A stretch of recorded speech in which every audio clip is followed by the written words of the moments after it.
What up, Laker Nation? You here with your boy Kareem, aka 100 Likes. How you guys doing? Wow. Let's get to it. Let's get to it. I really got to put this thing on my car, put it up there. Make life much easier. It makes life much easier. Make life much easier.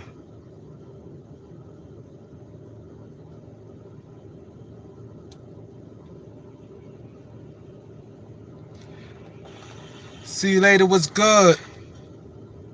Tom was good. Bucks going game in the house. CJ was good. Jordan Smith was good. Nelson was good. Hit that like button when y'all walk in. That would be great. I got a lot of people only got 2 likes. Let's hit the like button. Let's get this thing running. I have to put this thing up here, man. Let me make sure I got this right. Put this in. Dow Pitts, Fringe was good.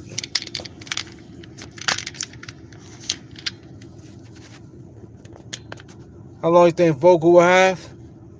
I don't think too long. God damn! I got 20. Oh my God, you guys is dope. I had 27 people this fast, man. Y'all, everybody on that Laker time today, but I only got 17 likes. But damn, I got 20 something people on here, man. That fast. And it says 140. That's right. That's right. Should I put it here? I think I should put it right here in the corner. Like this. Cause I just got this holder for my car. I have to fix this. Bear with me 1 minute. I have to make sure I got it right. Cause once you put it up there, it's up there. Damn, I got 22 likes. Y'all official, man. Damn. Y'all ain't bullshitting tonight. Everybody fed up. That's when I know when people is fed up. When I come on and people is, when people come on and everybody want to talk Lakers. Oh, this is convenient here, boy. Let me put this down and see. It's convenient. I could drive. Police won't stop me. Your boy going out tonight, man. Can we trade Westbrook for Hill? That's not gonna happen. But I'm gonna get. Oh shit!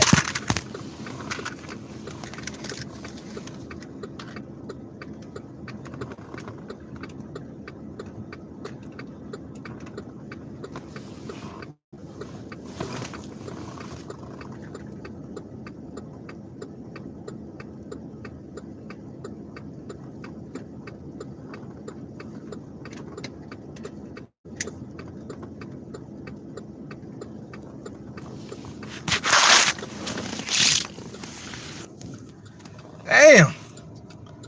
Yo, what? Somebody sold me a bamboozle joint here, man. This thing not even strong enough. Somebody sold me a bamboozle joint for my phone because I'm driving. How this shit gonna work, man? Man, what the fuck?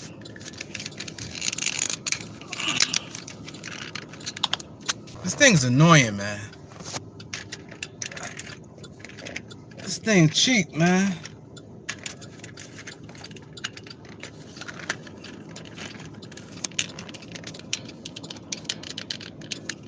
Hold up. I don't want it doing when I'm driving. Hold up. Bear with me, guys.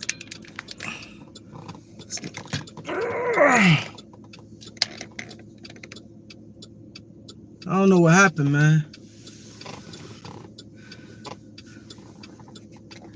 Maybe this meant for like iPhones and this phone too heavy. Westbrook actually playing better right now.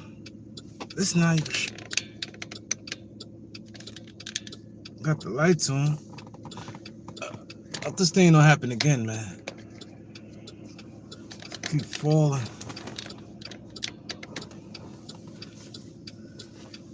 Tell me I have to ride slow, man. Let's try this again. This shit looks shaky. Let me see if I hit a little bump. Oh shit. This is bullshit. I smell bullshit. This thing don't want to stay on, man.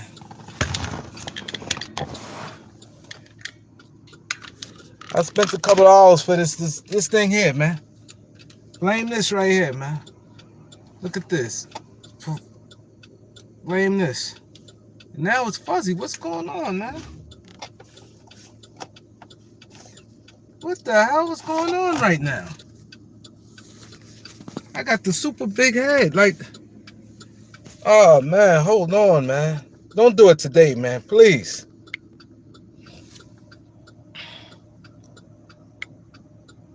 Man. I'm trying to fix this, man. I'm glad I ain't take off yet, man.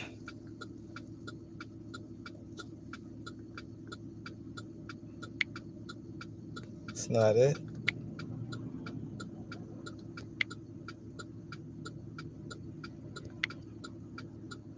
There we go. There we go.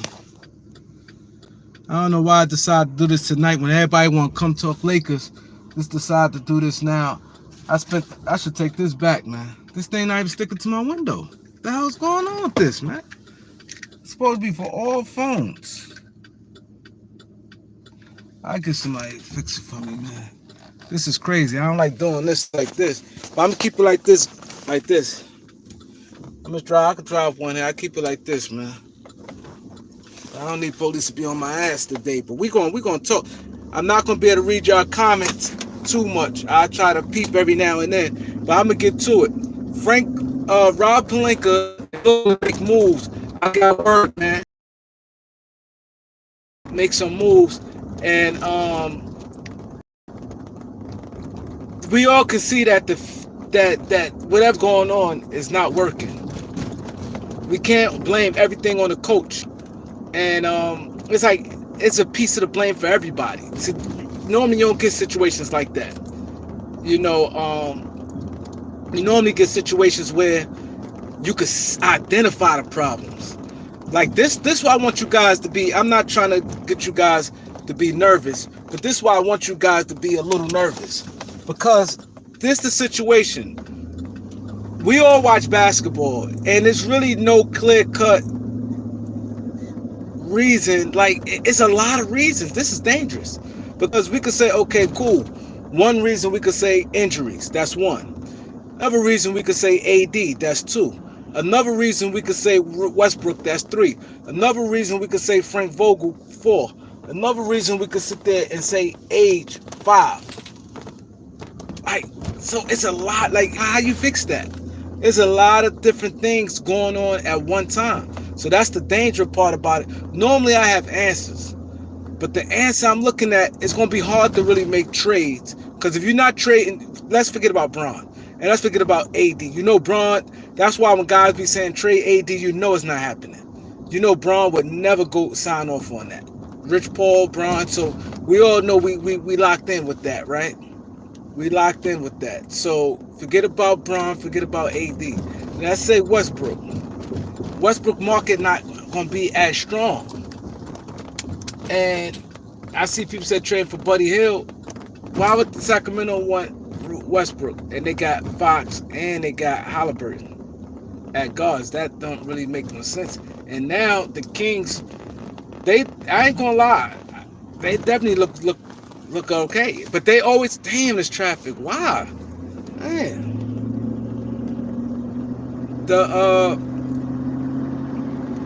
They always had talent, you know what I mean? So now is the point of them putting it together. But that type of talent, to me, if I'm the Kings, I'm going at the Ben Simmons. Because if you look at their style of play and you look at their team, they missing a presence, a difference maker. They missing that. And I don't know how they don't see that. I would sit there and say, Philadelphia, you want Halliburton? You want Buddy Hill? You want Marvin Bagley? Okay. Give me Ben Simmons and Danny Green. Now Danny Green gonna give you some of the shooting from Buddy Hill, and you're gonna get the playmaker. You're gonna get like a 3-for-1 with Ben Simmons. Halliburton playmaking, you get that in Ben Simmons. The size of Marvin Bagley, you get that from Ben Simmons.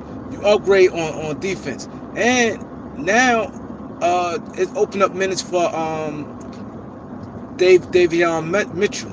It opened up minutes for him. So that's why you get aggressive. Say, Philly, let's not play games.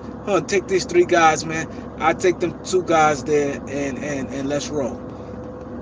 And that trade will help both teams. And now the Kings will be more of a serious threat because you're getting everything in that trade, but more. You're getting a difference maker. A difference maker means more than just a bunch of names, a bunch of guys. Like, oh, Martin Bagley, okay, he played all right, okay. No. Difference makers, right? And another thing why you do that, you see how De'Aaron Fox on the scoring role, he looked good. You want to now with Ben Simmons, he takes De'Aaron Fox off the ball a little more. With De'Aaron Fox could be more of a scorer. See, that's what I'm saying. And it brings some cliche to your team having a Ben Simmons on your roster. Oh, shit. Police right next to me, guys. I'm put this down. I'm put it like this. He want to see. I think he know I'm on the phone.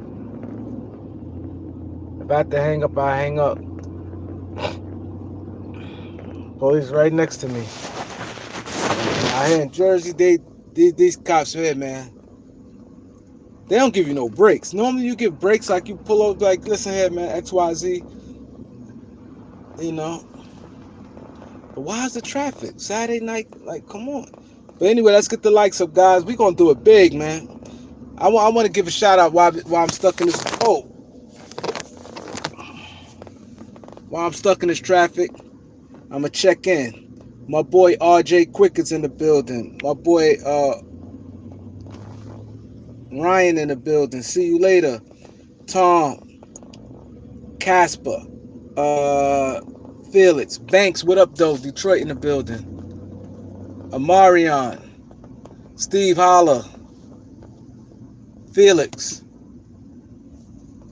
We got a lot of people in the building today. Everybody pissed off.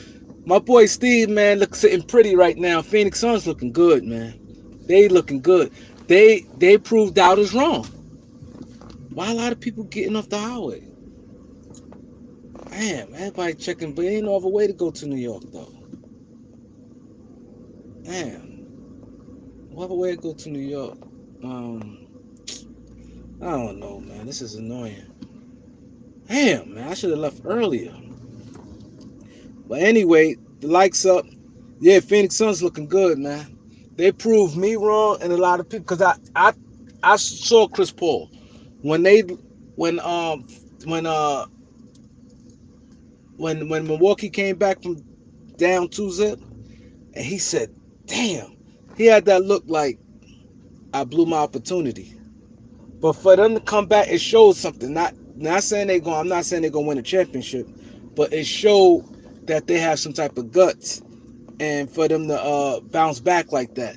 Because that right there, I'm gonna be honest, that takes a lot out of, especially a player. I'm putting more on Chris Paul situation because he's a veteran and he getting older. Then you look with Brooklyn, like, damn, Harden, Kyrie, Durant, then Lakers, Westbrook, Bron, Melo. They brought back Howard, shit, Rondo, and the young guy Malik Monk and Kendrick Nunn. Like, how the fuck we get Malik Monk and Kendrick Nunn? That scares you. Because you figured, man, Brown don't need much. But now we seeing different, man. Jordan Smith was good. Beast Warrior, what up? Dow Pitts was good. Atacion was good. It's going to be hard for me to read your comments. But I'm going to tell you, I think that THT may be a sacrificial lamb in this point. You know why? The Lakers really don't got no salaries, really make no moves unless they focus on the buyout market. But they really, I think THT with that $10 million, and it's crazy because Kendrick Nunn may mess around and not get to play a game with the Lakers. Because he may have to get healthy and Lakers might have to put him in a deal. Because that would put you at what, $15 million. And let's say a minimum deal like DeAndre Jordan, that's 18. So with 18 million, you could bring back a 21 million dollar player. You could bring back a 21 million dollar player. That's right. My boy, get the likes up. You said it wasn't all about Chris Paul. I had a bunch of talent, young guy. Yeah, not that it was all. Steve, you missed my point, Steve.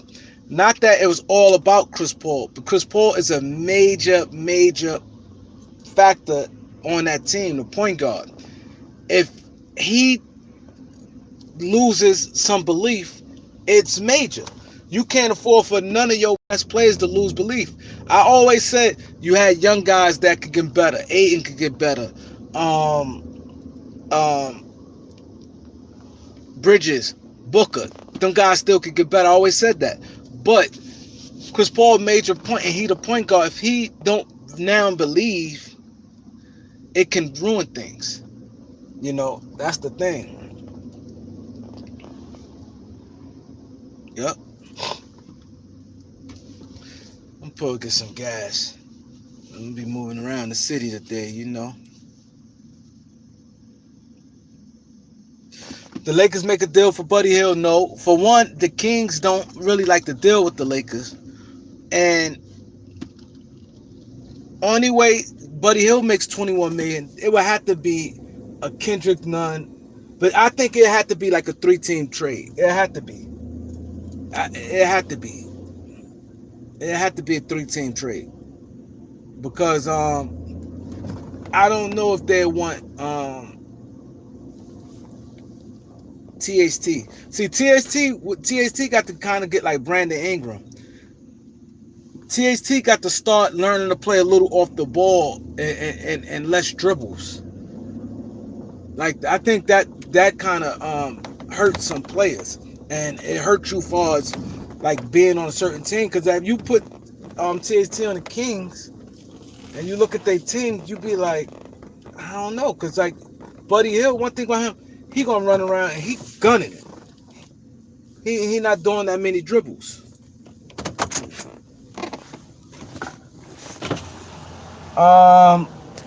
Let me get 40 cash regular. 45.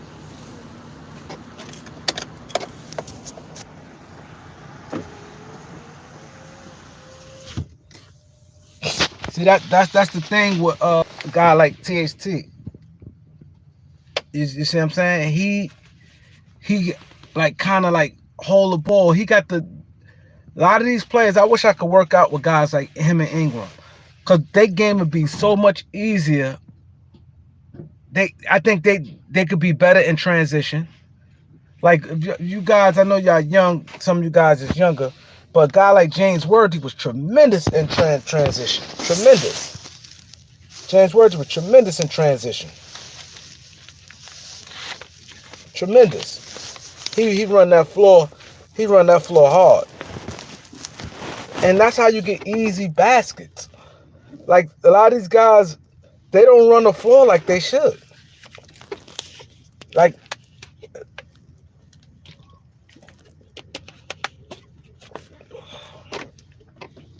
you should be able to run. I should see if this dude know how to do. Let me see. Maybe I'm doing something wrong.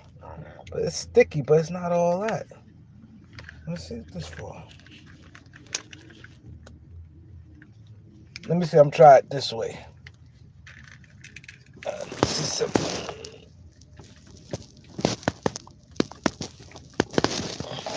We'll try it again, guys.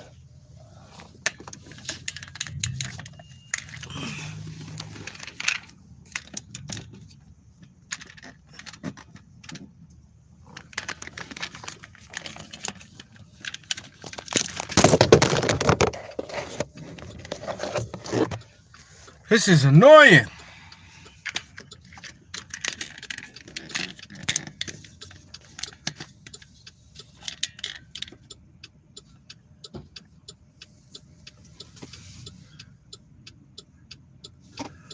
Maybe I'll push it down some. Maybe it's too high.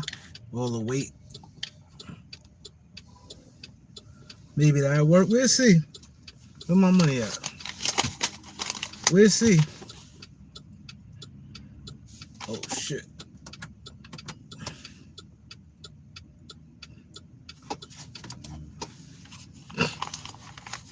I can read y'all comments now. We ain't winning nothing with this team or coach. Casper said that. THT, I'm not sold on him. He average. Okay. Banks. I trade for Harrison Barnes or Buddy Hill. THT Monk none.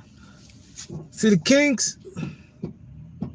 We need a powerful like PJ Tucker. We need a powerful like.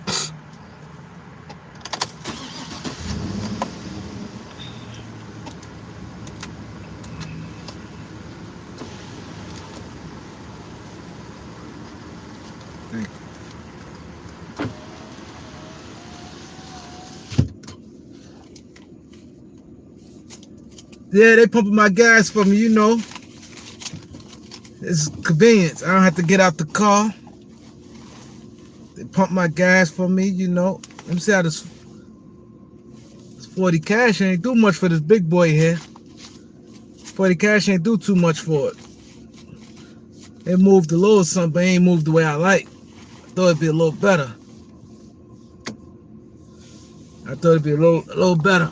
Now we gonna see how this works. Now, oh shit. This shit's some bullshit, man. It's like soon when I drive, this happens. Maybe I go like this.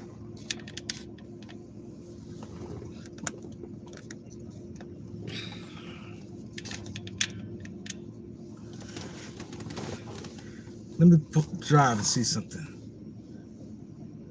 Because when I start driving, get back on the highway, heading to New York City, it's in Jersey, you know. I don't want the fall in between my legs and stuff. This thing's some bull crap. That's why I don't buy gadgets and stuff. Oh, nope. That's it. It's over. It's over. They sell you these accessories, and these things be a bunch of bull crap, man. Back like this again. Back like this. Got to hold it. Yeah, but Clarence was good, bro. Who else in here, man? We got a lot of people in here tonight. Blink was good. Yeah, gas is expensive. In Jersey's a little it's cheaper than New York. I'm about to go across the bridge, go to the city. I'm not far from the city. Yeah, it's a little cheaper. It was $3.35. $3.35 a gallon. But yeah, see the thing is, the Lakers gonna make some move. One thing we know, and one thing what my peoples told me, he was saying, and he reminded me like, yo, one thing about Rob Pelinka, he's very aggressive. He's very aggressive. We're not dealing with a Mitch Kupchak here. Rob Pelinka is very aggressive, and he's a tireless worker. He gonna work hard. So I'm comfortable with that. But this is not gonna be our roster. This will not be the Lakers roster. We're gonna have a couple changes. At least about 2 to 3 guys gonna be gone from this team. That's pretty much facts right there. That's pretty much facts, guys. I just think it's a little bit of everything. I think to be honest, I believe in, I don't know if you guys believe in this, but I believe in setting tones. The Lakers lollygagged in the preseason, and I told you, I said, I don't like it. A lot of people like, oh man, I didn't like it. You have to set the tone in anything you do. Sometimes when you don't set the tone, it's hard to get out the funk. I'm telling you. Let's say in a relationship, you and a girl, y'all dating, everything good, y'all dating, but it's not serious, y'all dating. But then y'all get serious, but it's no, and it just, y'all just say, okay, fuck it, we've been for 4 or 5 months, let's make it official, that's going together. If the tone don't get set early, it's going to be bad. Even boxing. You a boxer. And you bullshitting around, sitting there, and God build confidence, a guy you supposed to be, And now he building confidence. He started hitting you and moving around, and you just playing around like you got him and you lollygagging. Next thing you know, you getting a 12 round win. You may win a 12 round win, but you got a split decision win where you supposed to put that guy away. That guy's supposed to have been a warm up for the next guy. You got to set the tone with anything, even like with the YouTube channel. Anything you do in life, man, got to set the tone. You got to set the tone before things get out of hand with anything with business. You got employees. You got to set the tone. And I didn't like what I saw from the Lakers, man. The Lakers in the preseason was too lollygag. Bron ain't for no reason. These guys in practice run around, jumping, practicing handshakes, doing all type of things. They was healthy. Russ only played like 2 preseason games. For what? Saving guys, this and that, third from the playoffs, playoff rondo, different thing. No, regular season matters, man. I don't know where people get that from, man. The regular season matters, man. It put a little fear. Now, I'm gonna tell you another reason why Lakers struggle. Nobody feared them. Nobody feared the Lakers. Now teams feel if they lose it, they could come back. Teams feel if they got a lead, they could keep the lead. Before I watched a lot of basketball. You watch a game, like even with the Golden State Warriors, that's more a lot of you guys' time. When Golden State Warriors, now I want you guys to be honest. I know y'all Laker fans, right? But I want you guys to be honest. When the Golden State Warriors, when they had, I say before Durant came, when Harrison Barnes was there, when they was smashing, winning 68 games, just before the 73 game season, they had a lot of comeback. They was confident. I saw like that third quarter, every third quarter, Golden State turned it up. Yo, every third quarter, the Golden State Warriors turned it up. Clay and Steph, they hit like 2 3-pointers apiece. That's 4 3-pointers, and they just go bang, bang. And that it was over. I ain't gonna lie, I just liked watching the Warriors. Lakers wasn't as good at the time. I used to always catch they game. You go to halftime. What's the halftime score? Golden State winning 62 to 57. Close game. They playing against somebody. Third quarter play is this and that. They turn up. Steph 3. Boom. They get the rebound. Clay trailing. He go to Clay 3. Boom. Steph 3. Boom. It's like they always hit like threes back to back, and they should kill teams. Like boom, boom, boom, boom, hit like headshots over. Next thing you know, they're up 18 points, something like that. Timeout on the team. They come back again, hit you with another flurry. And they was getting rid of teams, man. So even times when teams up 11, 13, 14 points, they come back. You go, there was like some Mike Tyson. Golden State Warriors like Mike Tyson. You go Mike Tyson fight, man. You can't go to the toaster. You cannot go to the toaster, go to the microwave. You cannot do it. You cannot do it. You go to a Mike Tyson fight. You cannot do it. So Golden State was like that. Yo, it's time, I swear. It's time I saw like team up 14 points. I go make a quick run. Literally a quick run. Come back. Golden State up 11. How? And they fans cheering. I'm like, how? They was no joke. They put fear in teams. Teams knew that going to them, no lead is safe. Even when Luke Walton coached them guys, no lead is safe. But when a team not scared of you, it's different. It's different. Basketball is not like a completely fair game, but some of these guys is not. You got a lot of young players on a lot of teams, and a lot of these guys don't be built like that and don't really believe in their talent the way they thought. Like, cause you got some guys come out of college and they was the man in college. They come in the NBA, be like, damn, like I ain't realized. God, NBA makes some plays, especially more so back then. Back in the days, the rookie couldn't really get on the court because he's too weak. They was exposing. Dudes super strong. You had the hand checking. They put their hand. You ain't see like a lot of rookies explode like you'll see now.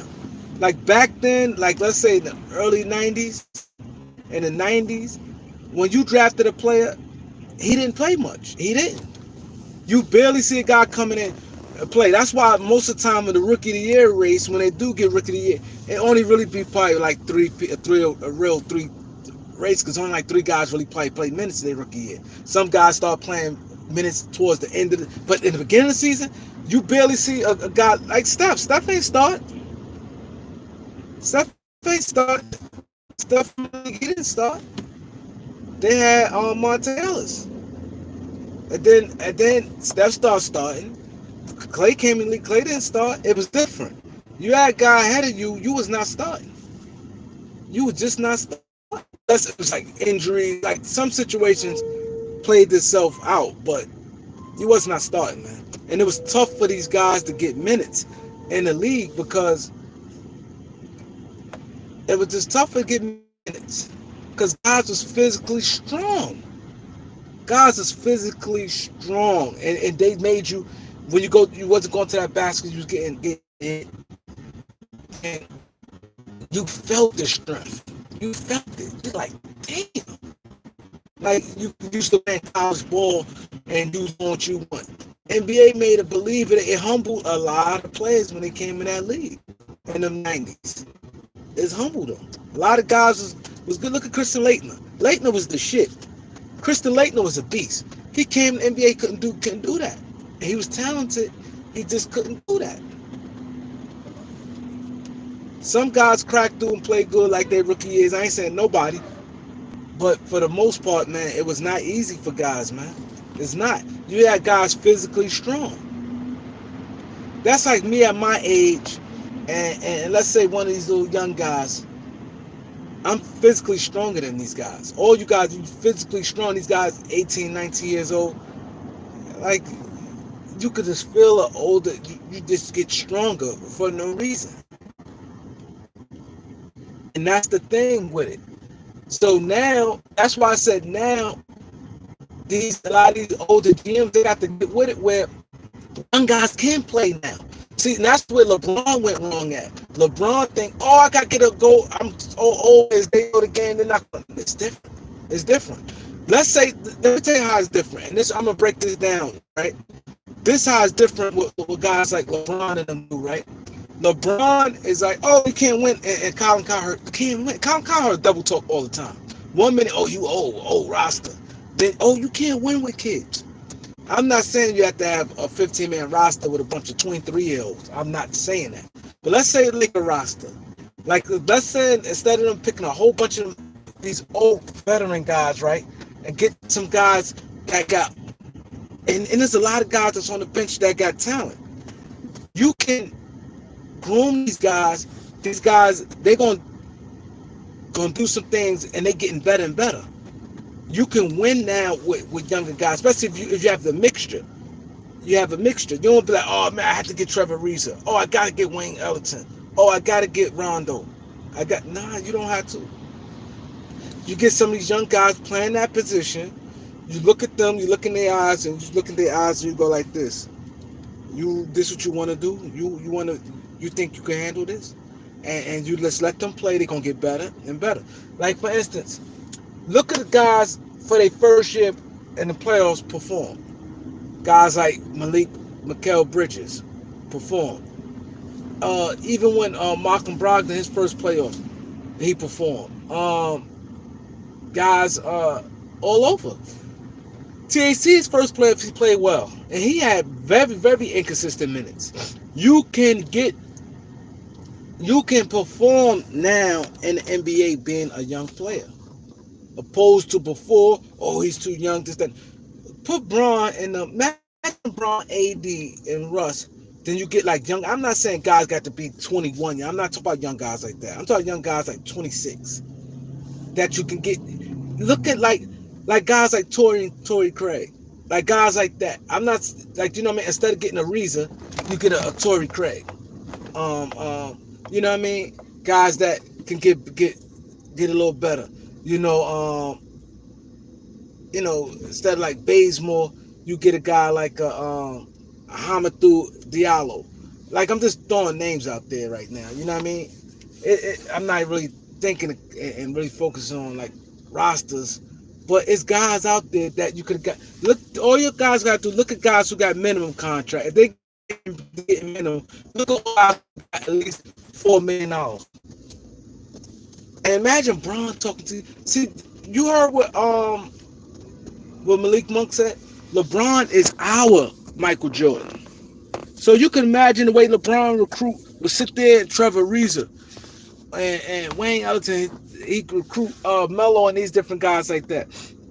You can imagine LeBron recruit these young guys. You can imagine. Michael Jordan was just different. He didn't talk to guys. That wasn't Michael Jordan style, but dudes was at all at Michael Jordan. Let's say Michael Jordan 98. And let's say Michael Jordan want to recruit like essentially a role player. Because role player really look up to you more so than star players. You know what I'm saying? So let's say a role player, Michael Jordan, reach out to him and they take him in. The dude's playing. You playing. You taking that. Especially if you ain't getting no big deal anyway. Guys like from Detroit, Josh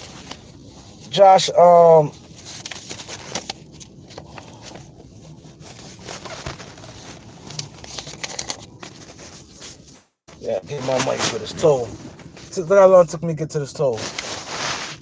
Guys like Josh Jackson.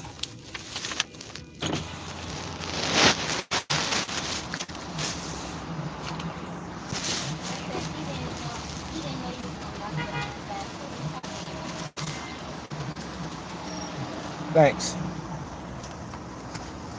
Yeah, sound like a guy like Josh Jackson. Guys who looking and it's easy. It's an easy hit.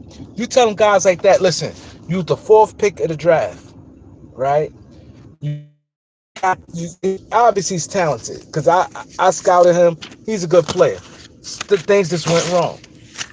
A guy like Josh Jackson, a wing, right? He's the 4th pick in the draft, a recent draft. You go to guys like that, you be like, listen here, I know that you are a talented player, but you try to go on these bum teams. You go play with a team that's losing, and let's say you play with them. You go to them and you average it's not nothing but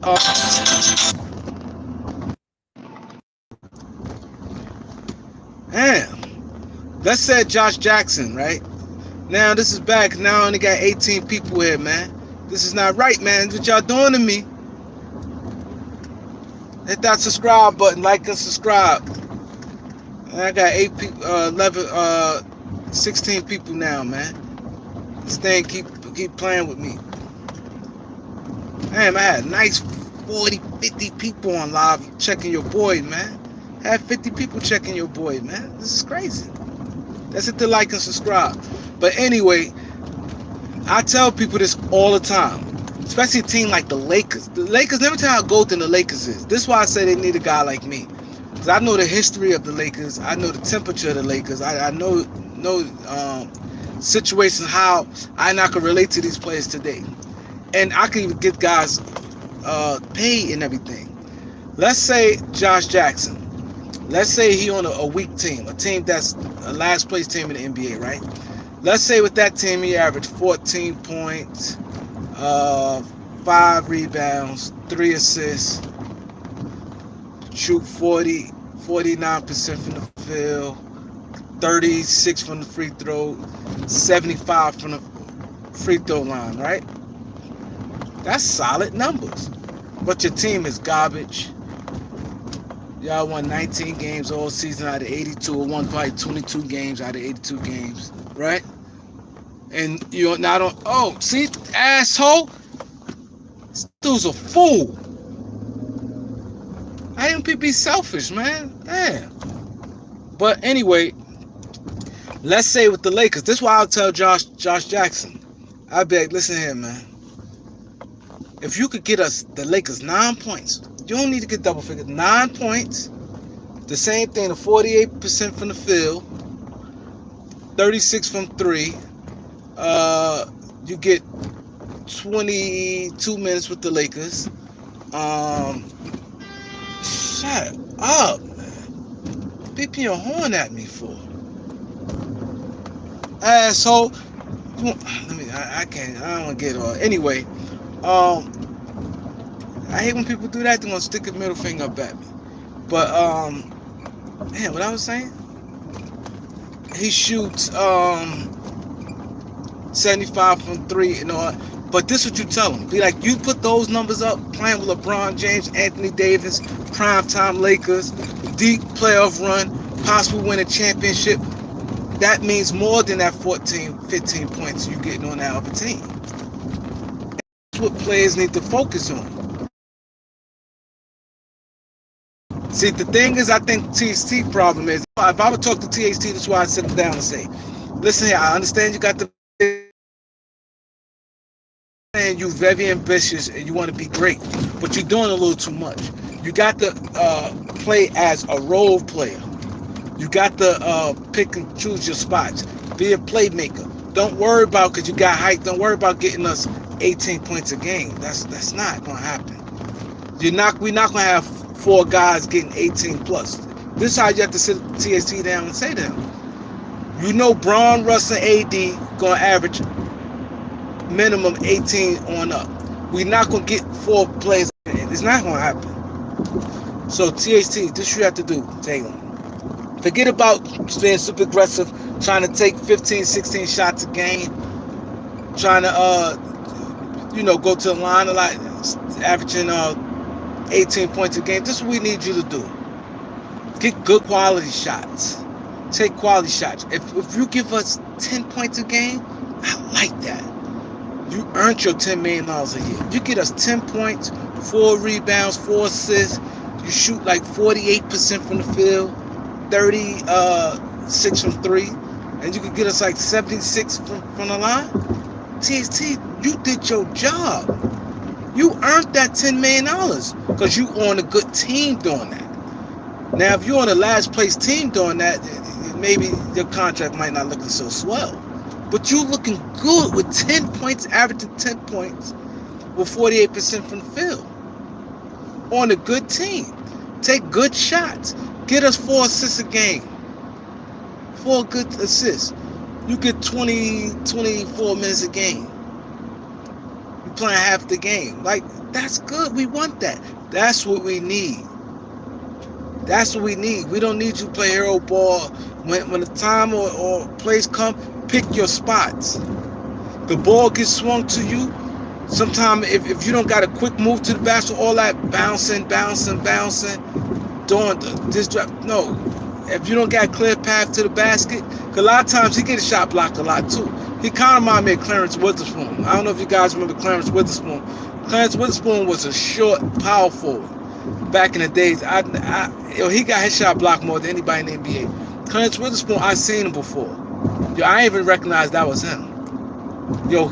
They used to list him at 6'8", like in college. Then they like, nah, we can't even lie like this. Clarence Witherspoon literally like 6'4". And he wide. So he had the thing, he had the ball. I went by him like 3 or 4 times. I didn't realize that was him. Because you think an NBA player, you normally, like off the back, when you see an NBA player, you could tell because they like long, lanky, tall, skinny. You recognize him. He looked like an average, like just like not, he ain't short, he like 6'4", but average dude, but he wasn't like flashy or nothing. And I said, I ain't paying no attention. Now look, I like Clarence Witherspoon. I'm like, damn, like he's short. He had like kind of like long arms though. But he was like a short power forward. And he put the ball right in his face. Everybody blocked the shot. He always got, and THT gets shot blocked a lot because he go to the basket and he always like stumble and he like a dead in the headlights. He goes straight. And sometimes he hit you with the Euro step and things like that. And he always, and now you kind of know his moves. He always like do like a reverse layup. Always.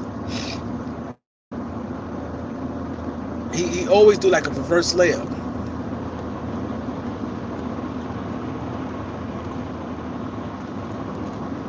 Let's get the likes and subscribe.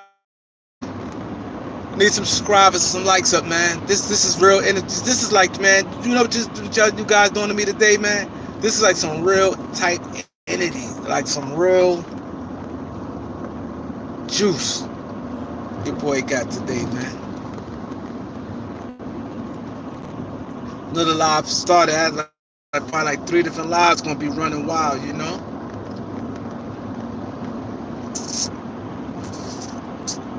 Yeah, but the Lakers, man, we got the. Damn, it's almost 8 o'clock.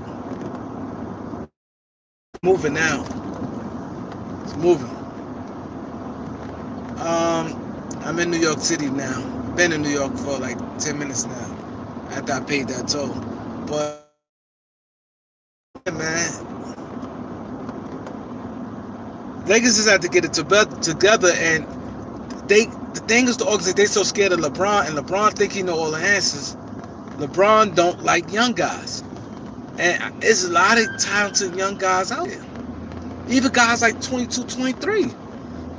Like you can get like if I had like a paper and look at every roster guys we can get that can do more things, jump out the building, have energy for the days. Who could sustain being in front of guys defensively. You got young guys out there that even like guys who went second round. You know how many first round? Think about this. You know first rounders in the last couple years that didn't pan out. Leave guys like Stanley Johnson, guys like that. That we have a lot. It's a lot. I could put together a list. All first round. You want to call them bust? You can call them bust. But guys, that's not there. That was first round picks. That let's say what we in 21. That let's say from 15 on up. From 15 on up, you know how many guys that's in the league right now that's not like really out the rotation, damn near out the league, that got talent, but certain situations, things can happen? A lot. A lot of guys, and those the guys you look for because they hungry, and you look at them, they super talented. Like if a guy got drafted for something, he had something in him, but the development, maybe the development part of their game, they didn't develop right. It's like some guys that look at Cameron Payne. Cameron Payne was a first round pick, right? And everybody's like, oh, he's good. Like I remember when he got drafted. Oh, this guy here, oh, he's gonna be in the league for a long time. He's shifty. Oh, he this, he that. He came to the league. He worried about handshakes with Russ. They did all type of handshakes. He didn't play as well. Right? So now he ain't play as well. He went out the league. Now he out the league for maybe like 2 years. Traveling, playing all overseas. Phoenix give him a shot back. And now he's ready. There's a lot of guys that's like that. That was good. First round picks. Or even like high second round picks. You have guys like Kyrie Thomas. I like Kyrie Thomas. He didn't pan out. He ain't really much, but it's a lot. Look, have it anymore. They just ain't as talented. Ken Bazemore never was like a super talent. The thing with Ken Bazemore, what he brought to the league, even when he was young, he was a high energy guy. He was a high energy guy. A good teammate. Teammates love him. That was Ken Bazemore. That was Ken Bazemore. He never was like a highly skilled. You got some highly skilled guys. You got like a lot of different guys in the league that didn't pan out. Some guys was highly skilled. Some guy was energy guys. You had different guys. You had to just go back to the scouting report and see what their strength was. That's how you had to do it. Look back on the scouting report, see what went wrong. Find diamond in the roughs. Okay, use the first round pick. You go, this was the guy first round pick. Let's say a guy was the 15th. I'm saying right outside the lottery. Let's say 15th pick. So then you go back to a guy. Let's say now it been like 5 years ago he got drafted. Let's say he damn near out the league, right? So this is what you do with a guy like that. This is exactly what you do. You go to a guy like that and you say, hey, you go, you meet with him. He's the 15th pick. You meet with his agent. You ask him, when you was in the draft process, how many teams you worked out for? Now let's say the guy say, I worked out for 11 teams. Now you go, can you tell me what teams you worked out for? Now once he tell you the teams he worked out for, and now you're doing investigating, you go, okay, cool. Now let's say some of them was real smart GMs, smart organizations. You go, okay, He worked out for this team. They got an excellent organization. They got good scouts. Things like they worked out for this team, worked out for that team. Now you get the reports because they give you reports, scouting reports.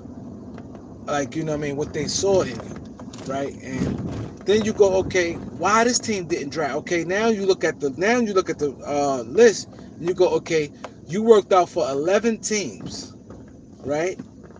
And out the 11 teams you worked out for, 2 of those teams passed on you, but 9 didn't. You didn't get there yet. So you got snatched up quick, right? Two teams passed on you. I mean, two teams passed on you, and 9 of the teams you can't make it to them. So then you go, hold on, let me park this car. This place narrow. Should I come get her clothes, man? Hold on, guys. Bear with me. Y'all can hear me. Damn. I should have told, but I didn't want to in the live come down and get his shit, man. I'm holding up traffic a little.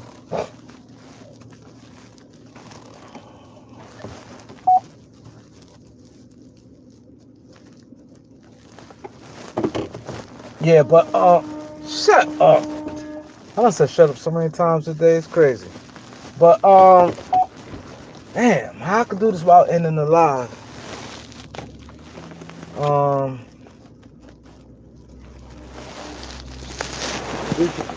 We're in a bad mood today. Let me see if I could text why this live going. I don't know if I could do that. I don't want to end this live, man. Ace was good. Richard was good. Thanks, Richard. Tron was good. Tron. Multitasking. You right. Goat Mike was good. Dow Pitt still on with me. He was the first one on. Smooth Texas guy was good. I don't know if I'd be able to go live. To not be honest, because I'm hanging out. And I just came outside. I ain't gonna lie. I just came out. So I don't think I'll be quite going live. I'm doing a little party and, you know. Who else is here? They should have stuck with Jason Kidd. Yeah, my Wi-Fi, yeah. You're right. It's like Gonzaga can run better offense than the Lakers. But that's what I say, you have to know your personnel. Malik Monk is always going to be subject. That's why sometimes it's best to go with Wayne Ellington in certain situations when game get like real out of hand. Because a guy like Ellington, Wayne ain't going to make the mistakes because Wayne been like a role player from the gate. Malik Monk is talented. When you talented, you always gonna feel you could do more. He could jump. He could put the ball on the floor. Wayne Ellington can't do none of that. All he do is park by the 3-point line. He gonna shoot, and he don't have no big time handle. So what he gonna do? That ball is like a hot potato. He gonna get that ball and he gonna pass that ball soon as he get it, like a hot potato. So with that being said, he's not gonna make the mistake. So when the game get a little frisky out of hand, you say, you know what? I feel a little more safe with with Wayne Ellington because he's not gonna try to. You already got Russ Westbrook going crazy, so let me put him in. Let me put Wayne in there. Wayne just gonna stand there and shoot. Malik Monk and THT, they talented. They're gonna try to make something happen. They get the ball, they're gonna try to make something happen. Now, without me getting off this phone, let me see if I could make this call and say, come get your stuff.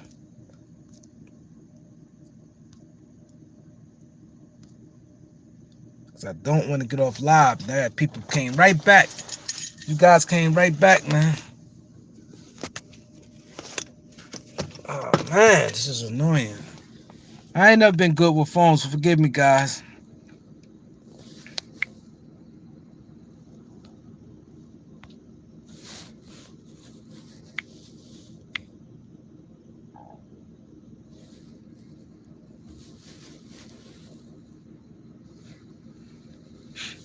I think they're gonna make the playoff because Rob Pelinka ain't going for that.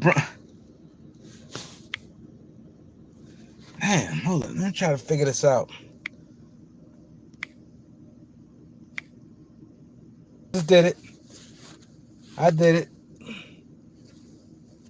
I had 77. Yo, you know what? It looked like I'm gonna get 100 likes, man. It looked like your boy gonna get 100 likes. I got 77 likes, man. We need that 4 spot. Yeah. Thanks, Richard. My boy Richard. Appreciate that. Braun and Elton pick and pop. Well, I think the Lakers got to make changes. And I see a lot of people like, oh, don't worry about it. Miami and Lakers totally two different things. We talk about Braun 10 years younger. And I wasn't I right? Now, can you guys can your boy get, I would need 100 likes tonight, man. Can your boy get his flowers, man? Because didn't I say about Braun, he can't just do it every night like that. And in the very next game, what happened? The very next game, Braun can't give you 2 or 3 good games in a row. He probably can get you 2 good games, but he ain't give you 3 or 4 games in a row like that. It's not happening. It's not happening.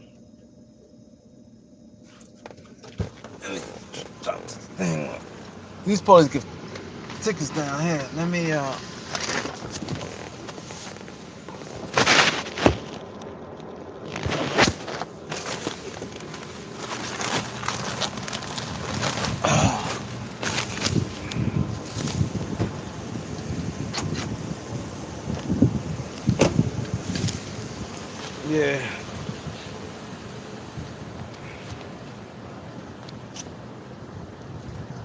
Yeah,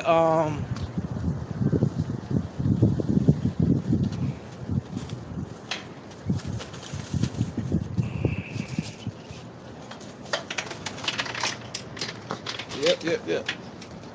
They tow your car down here. These people don't play.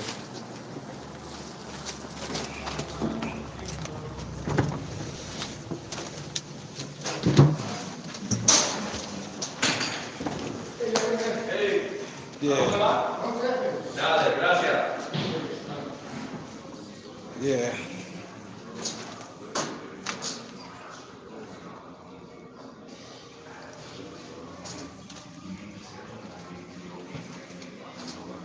Yeah, but let's get the likes up. I'm at 80 right now, 80 likes. We're gonna get 100 likes. We're gonna get 100 likes. We're gonna do it big today. See, everybody concerned with the Lakers, man. This is a state of emergency. I can see it. I see how you guys came on today. I can tell you the live would have been crazy. If I did the stream y'all today, it would have been crazy.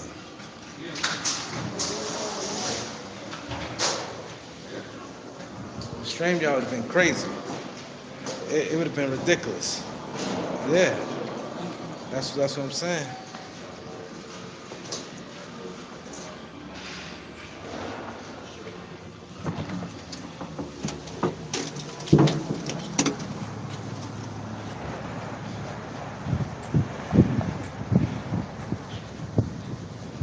It's cold out here today. But see, Brooklyn struggles a little different from the Lakers. See, that's what I was saying. And when you talk about or you say anything against LeBron, you have a lot of people go at your neck. But see, it's not that somebody's saying anything against LeBron. The thing is the truth. See, I ask people this all the time. I'm a blogger now, right? Do you want the truth from me? Or you want the truth from me? Or you want me to be biased? Because, and that's what I was saying, Kevin Durant could fit any system. LeBron type teams is harder. You could just drop KD off in any team. LeBron, you got to pretty much shift your everything around LeBron James. You have to really kind of turn over the franchise to him. And now, this late in the season, he's not he's not he's off the ball. That's never really been his game. Playing off the ball, and he's not the jump shooter like that. He was like 2 for 13 yesterday. Like, I'm not mad at Bron. I'm not mad at Bron at all. I seen it coming. That's why I tell you guys, man, when y'all watch this channel, man, my thing is, that's why, I tell people like and subscribe. I want to give, and I'm like this. I like to learn. Anybody know me, they say, yo, Doc, one thing about Doc like to learn, man. I do. When I was young, I ain't realized the learning part as much. Like, I'm saying everything, not just basketball. I always want to learn basketball, but I'm saying like in life, like learn about like a lot of little things, stock, whatever. And that's why with this channel sometimes, because we all live in real life situations. I know we want sports to take us away from like certain problems, but it's also good to deal with problems and learn different things. And the thing is, this channel, we have a lot of smart people, like Smooth Texas guy, like a lot of Loyalty Films, a lot of different guys come on here and they share their knowledge about, like, different views. We talk about all type of things,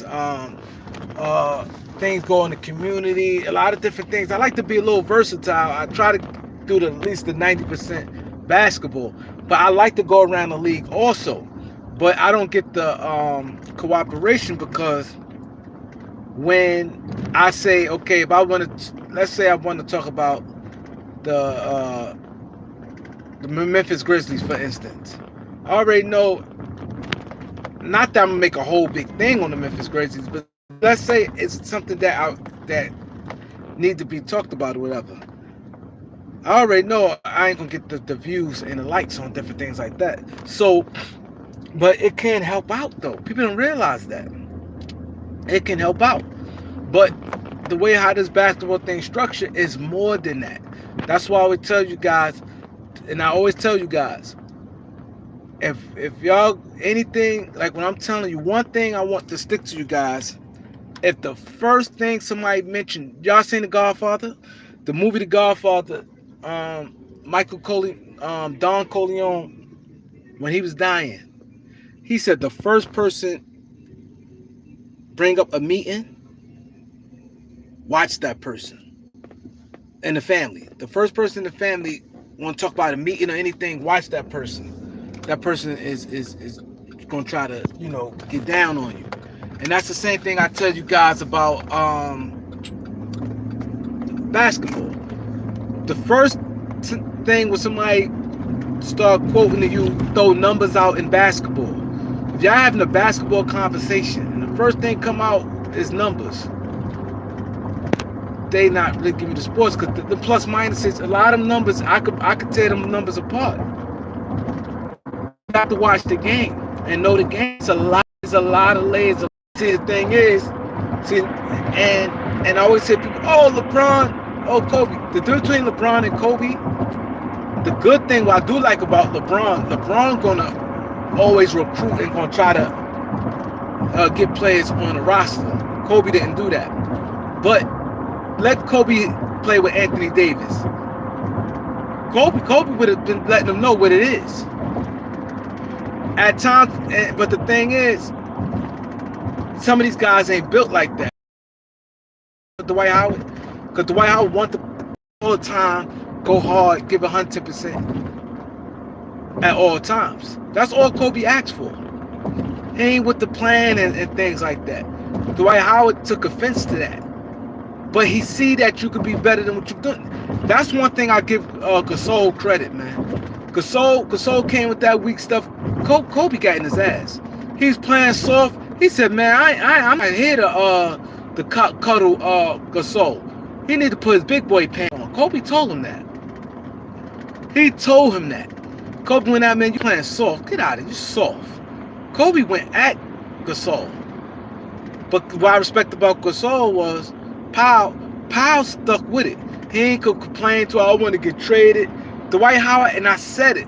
I didn't, and when Howard kept, and the Warriors wanted Howard bad. and we could have got a lot of got some players for Dwight Howard with the Warriors. But this will get me mad with the Lakers. I'm not there. I'm in New York City. I'm 3,000 miles away from Los Angeles. I'm not in their locker room. But you should have saw it coming. When Dwight Howard, I can remember this like yesterday. The Lakers played Houston. He hung out with James Harden and Chandler Parsons.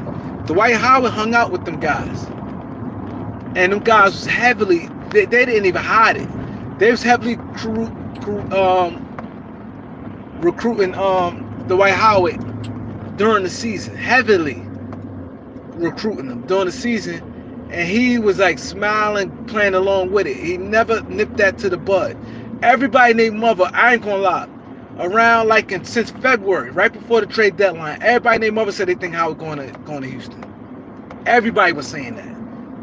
You know, me being like, I'm like, nah, I hope he stay. And I didn't really want the Lakers. The Lakers got is their chance of winning. Kobe getting older, but sometimes you got to deal with reality and deal with common sense and see what's in front of you. See, that's why I lost respect for Mitch Kupchak and them. You should look, okay, you picked Mike D'Antoni over Phil Jackson. Dwight spoke and said he want Phil Jackson. You have to know, okay, Mike D'Antoni's style of play. And see what they went on. See, this is why I said sometimes you have to figure out what you have to do. They claims that the father dying wishes. See, this is where the slippery slope comes in at, right? They said the father dying wishes was to bring Showtime back. They want the Lakers to be more of a upcoming a run and gun team. They want to bring Showtime back. The Lakers be a run and gun team. They had Steve Nash, they had Dwight Howard, Gasol, Artest, Kobe. They had them guys there. Now, mind you, Steve Nash old.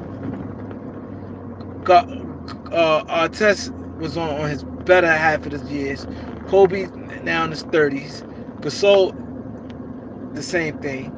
Now, not that they was old. I wouldn't say how old Kobe was back then. I believe Kobe's definitely in his 30s. Him, Artest, and Gasol. Maybe, but Steve Nash is more like in his late 30s. Kobe and him, I believe, was like 32, 33. I'm not mistaken. Howard was 26. Howard was 26 when he came to the Lakers. So if Howard 26, and I think he's 7 years younger than Kobe, I believe. I'm not sure, but Howard thinks 6 or 7 years younger than Kobe. But Howard was 26. I remember his age. But all of them was like in their 30s. So you have to look at common sense of this and look who's on your roster already. What went wrong was the father's dying. Jerry Buss. He's dying. He said he want the Lakers to bring Showtime back. He didn't say what coach. He said bring Showtime back. Right? Now, you have to look at, and then you have to have common sense. Okay, this dad, but you got to do best for the franchise. I understand it's somebody's dying wish, but this is an ongoing thing. This not like, it's different from somebody dying wish and you say, okay, let's say it's this different. Let's say you got 4 or 5 brothers, siblings, 6 siblings, right? And the father say the dying wish, your father's rich and he's dying, and his dying wish is okay, let's say you have 6 or 7 different businesses. Now let's say one of the kids have a drug problem, right? But let's say he's in and out of a rehab. He have a drug problem, but your son in and out of rehab, right? And he want him to run a supermarket. He say, okay, I want Dennis to run the supermarket. I want Jeannie to run the Lakers. I want Jeff to run this bank, the banking change. We have 3 or 4 different banks. And I want Jim to run the football team. I'm just throwing scenarios out there. Now, the supermarket is in the family name and things like that, right? Supermarket been up for 30 years, been running, but you got a guy that's on drugs. One of the sons on drugs, right? Then a situation like that, if he want the son that's one on drugs, but he in and out of rehab, he clean, but you just don't know what you're gonna get from the guy time to time. You honor the father's wishes like that. Now you say, okay, dad want him to run the supermarket right here, the store there, big supermarket. Let's give it to him. You got to honor that. That you honor. Because now what you could do, that's a situation you can recover from.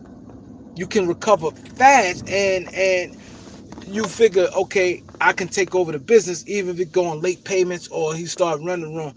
You can recoup from that. But an NBA franchise, and you look at your roster and knowing you got contracts tied up with guys under contract 4 or 5 years, and you got players getting older where you could be stuck, and this is more of a $1 billion franchise. This is $1 billion franchise. Then you go, you know what, Dad, I love you and everything, Dad. Knowing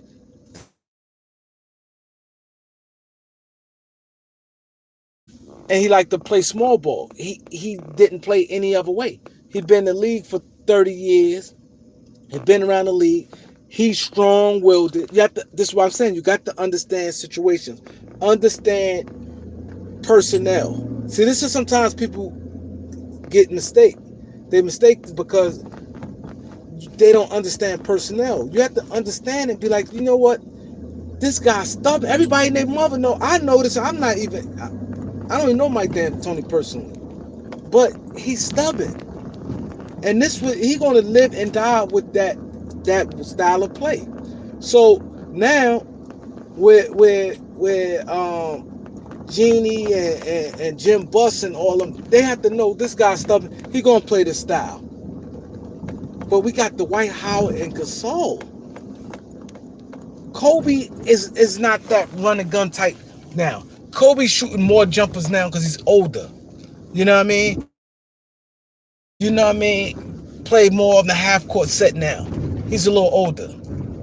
You know your team. Look at your roster. Kobe getting the big money. He got years left on his deal. Nash got years left on his deal. Artest got Gasol got years left. Like, this way you come to the point like, okay, this is my dad's wishes. I understand that. Dad, I love you. You know what I mean? I will always love you and respect you. But I got to do what's best for the franchise. It's clear. It's clear. What was going, the train wreck? The train wreck was clear. This is a clear train wreck. You don't bring no Mike D'Antoni, and you got then at that, you just empty out your team, and you got a franchise center and Dwight Howard, 26 years old. You know he's sensitive. Now, that's what I'm saying. You got to know the players. I know this. You should know this. Everybody and their mother knew Dwight Howard. Dwight Howard is sensitive. He got much better now, and reason why Howard is much better now, as far as like being sensitive like he used to be, Dwight Howard appreciate things now because he was out the league. So now he's not a star player no more. So now he's very appreciative. So now he gonna go with the program. But back then he's a star player. He's very sensitive. So you have to think like this. You have to go, okay, I got 26-year-old center, very sensitive. He's gonna be an unrestricted free agent. And there's a few teams got money. That team's gonna crawl and try to do what they got to do to get this guy. You have to say to yourself, we got to keep him. And then you have to look at him and be like, let's say before Mike D'Antoni came, him and Kobe, then Kobe strong-willed it. So now you got to think, there's a chance Kobe can rub this guy the wrong way. You got to do what you got to do to keep him. So now, here it is. He said, now Phil play mind games. Phil is the guy to keep him. Mike D'Antoni, you know, his touch is not going to be there. So now, when the Lakers make the coaching change, you have to say to yourself, okay, I know Dad wanted like this, but Phil, far as, and then Dwight said, I want Phil. So if he said he want Phil, he don't want Phil just for 4 months. He don't want Phil for 4 months. Phil works big man. Phil, thing is, he likes for everybody to be involved. Everybody can touch us. We all know Kobe likes to shoot. Kobe like the, at times, ball hog. That just keep it real. Kobe my guy, but this is what it is. But the White gonna touch the ball. He gonna feel it. He gonna be involved.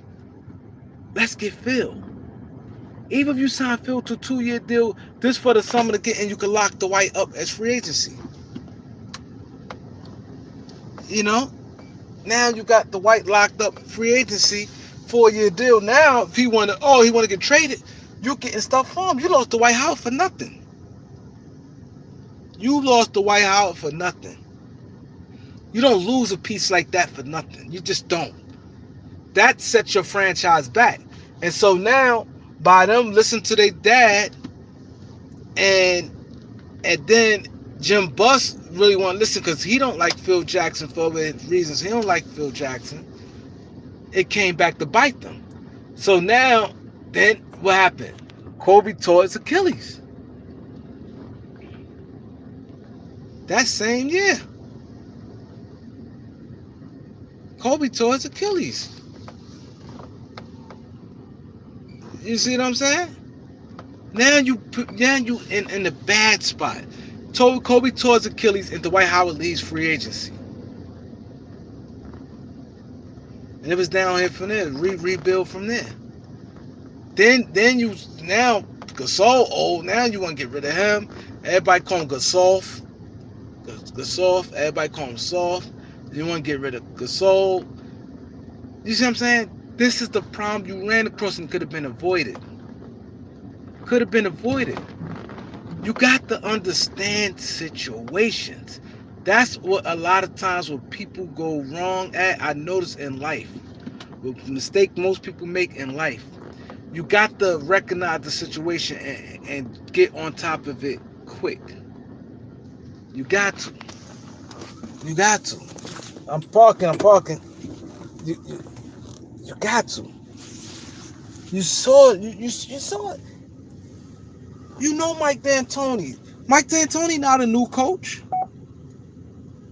D'Antoni is not a new coach.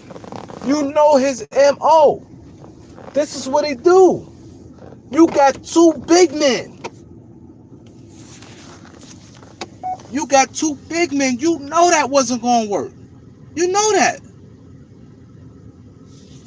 And then then Kobe already rubbed Dwight Howard the wrong way in training camp. Dwight Howard ain't like that. They had it was minor, but it was a little friction in training camp. And you know Kobe not back. And then you got that's what said. You've been around Kobe all them years. You know he's not going to kiss nobody's ass. He's not going to do that just to appease Dwight Howard, to keep Dwight Howard happy. He going to feel how he feel. He going to stand on that. How can you not notice? How can you not notice? This is what get me frustrated. Can I get some likes? Your boy is preaching today. Your boy is preaching today, man. Giving y'all some history, giving y'all a little everything. Your boy is preaching. Let's get the 100 likes right now. I want to see if I got power. I'm at 90 likes, right? Your boy at 90 likes. I want to see if I'm strong. You know how some people are strong. Let me see if I hold some weight. Kareem, do you hold some weight, Kareem? I'm going to talk to you. Kareem, do you hold some weight? I don't know if I hold weight. Let's see this. Let's get the 100 likes. 100 likes in the next 30 seconds. 100 likes. I got 92 likes. Let's see if I get the 100 likes in 30 seconds. Starting now. I'm on 47 in 10 minutes. So I got to get to 47 in 30 minutes. I'm in 30 seconds, I'm sorry. Let me see if I got power like that. Let me see if the power, 10, 9, 8, 7, 6, 5, 4, 3. Kobe with the ball. Kobe shoots. 2, 1, and 98, like I ain't get the 100, man. I ain't get it at 99 right now, man. Missed the 100 likes. You know, somebody told me, and they said, "Yo, how you call yourself Mr. 100 likes and you don't get 100 likes every day?" They told me I should call myself Mr. 25. Yo, people be clowning me, man. They said, "Man, how you call yourself 100 likes? You don't get that." I tried though. Thanks, man. I got 102 though. I got 102. A little late. We lost the game, but we'll be back tomorrow. But yeah, but as I'm saying, how? This the problem with most people go wrong at when you see an issue, you got to address it, especially when you're dealing with franchise and contract situations like that. The Lakers, I saw it coming. We all seen it coming. Why hire? And this was Genie went wrong. Genie waited too long to get rid of um Mitch Kupchak. I mean her brother. She said, "Yeah, I want to honor." He said 3. I'm gonna give him time. Let me tell you what Jeannie Buss went wrong at. This was where she went wrong at. The minute the luau thing in them deal. This is why sometimes why I said the Lakers should. I said this. If you guys can see this, this is when I first got the channel. I said the Lakers. Sometimes you have to renege on the deal. I'd reneged on luau thing and Moscow deal. I just would have. They'd caught a lot of backlash, but they could have got around that. This is what the Lakers should have did. Now I'm gonna go back real quick to the Moscow and Ding situation. Right? The free agency start July 1st, right? But you can sign the players at the 12 midnight. 12:01 you can start, right? You had up until 9 days to July 9th when the contracts become official. You can agree to a contract, but it's not official. You can't sign a contract till July 9th. Then it become official. It's 10 days. Technically from really June 30th to July 9th. 10 days technically. That's why a lot of times and you had the restricted free agent. Back then I think it was 7 days they had to match. Now they cut it down, which is true, because you give teams the contract. That thing was stupid. I think right now they should even put it to I think it's 2 days now. Then I know they changed it it was 7 days you had to match. It might have been 10 days you could match. I think it was if I'm not mistaken, you had 10 days to match a free agent. Then I think it went to 7. Then I think it went to 3. It might be 2 now, 2 days. But it shouldn't take that long. But anyway, back to luau thing and Moscow. This is the problem the Lakers had, and this is what Jeannie Buss made her mistake at.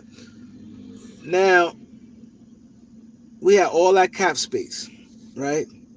This is what she should have did. Now, mind you, anytime you have own this is why I think why she lucked up. I mean, why she could have did it. If I'm by myself making decisions, it's different. Let's say it's me and it's 4 other guys. We all ownership group.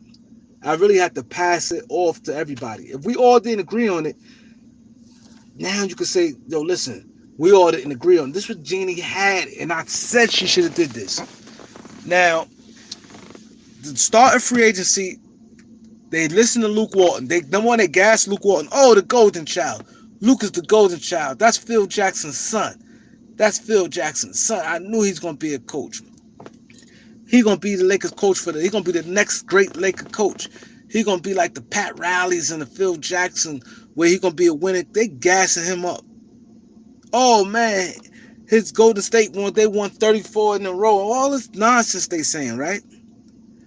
And his way of thinking, his logic was, and most organization general manager want to do this, right? As a general manager, you're supposed to be in communication with your coach, because the coach got to coach this player.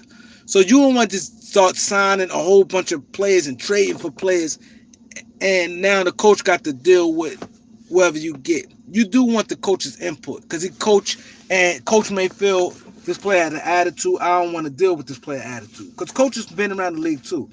And coaches got they are cool with other coaches. People talk. It's like a fraternity. A coaches fraternity, general manager fraternity. They all talked. So coach see and be like, yo, listen here, man. This guy's a headache. But the general manager looking at this guy's good. I'm gonna bring him on. Now the coach may feel I don't want to bring this guy on because he gonna want 30 minutes, and I'm looking at my roster. I ain't playing him 30 minutes. I probably could give him 20 minutes, but now if I give him 20 minutes, he gonna wild out on me. This is where the problem comes in. So you do want to give your coach uh, a break, right? So you do want to give your coach a break, right? I'm just watching this guy here. Y'all know I stay on point. I'm on live. He walked by my car. He see me. Now, not to be saying nothing, but I am iced out right now. And I pulled over to like a side block. I am iced out. You know what I'm saying? Got a lot of, diamonds on me, watching everything. He walked by and then he walked back this way. Sometimes people do that like they want to see. Now I got the light on. I had tinted windows, but I have to have the light on for you guys. You won't be able to see if I go like this. It's dark. You know? I'm still like this for a little while. I'm like on the dark block. The tent's gonna make it a little hard for somebody to come in and see. Be like, oh man, try to run down on me. I'm gonna stay like this. Y'all know how I look, so I'm gonna keep the lights out for now. You know, this block got a lot of little action. People in and out of this block. They ain't gonna catch me. But anyway, like I said, so they wanted to give Luke a, a hit at the free agency. So Luke said, you know what? I want Moscow. Luke looked at it. This is why you cannot do that. You can't go by what a team did against your team and you judge. And Lakers is notorious for that. Lakers is notorious for that. A player play good against the Lakers. Lakers want that player. The player might not be as good. I remember Steve Blake. Steve Blake had 25 against the Lakers, and he always played good against the Lakers. The first day, Lakers won him real bad. Oh my God, Steve Blake, this time the third, we got to have him. And they knew, they wanted Steve Blake real bad because he played good against the Lakers. But he ain't have that good of, Against the Lakers, he averaged like 18 points. We played him like 4 times. He had a 25-point game. He had like a 18-point game. He had like 14. But he averaged like 18 points against the Lakers in the 4 games the Lakers played him. And the Lakers wanted him. But you look at season average, he averaged 7 points a game. Common sense will tell you 4 games compared to 82 games. Look at that. Lakers got a habit of doing that. But anyway, Luke Walton did the same thing. Luke Walton, Moskov played good in the finals against the Warriors. Luke Walton was the assistant coach against the Warriors. Moskov played good. Luke Walton looked at, Moskov could be. Luke Walton wanted to have the Lakers to be the Warriors. So since he coached the Warriors, like I'm gonna have the Lakers be just like the Warriors. Moskov gonna be my Andrew Bogut. But what he failed to realize, for one, Andrew Bogut was way more. Even though Andrew Bogut had bad legs, bad knees, and things like that, and he wasn't healthy.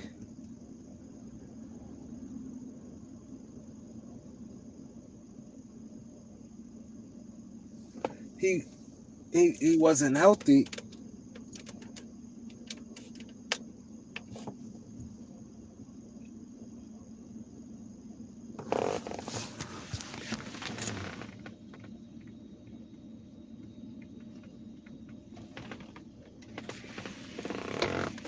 He wasn't healthy.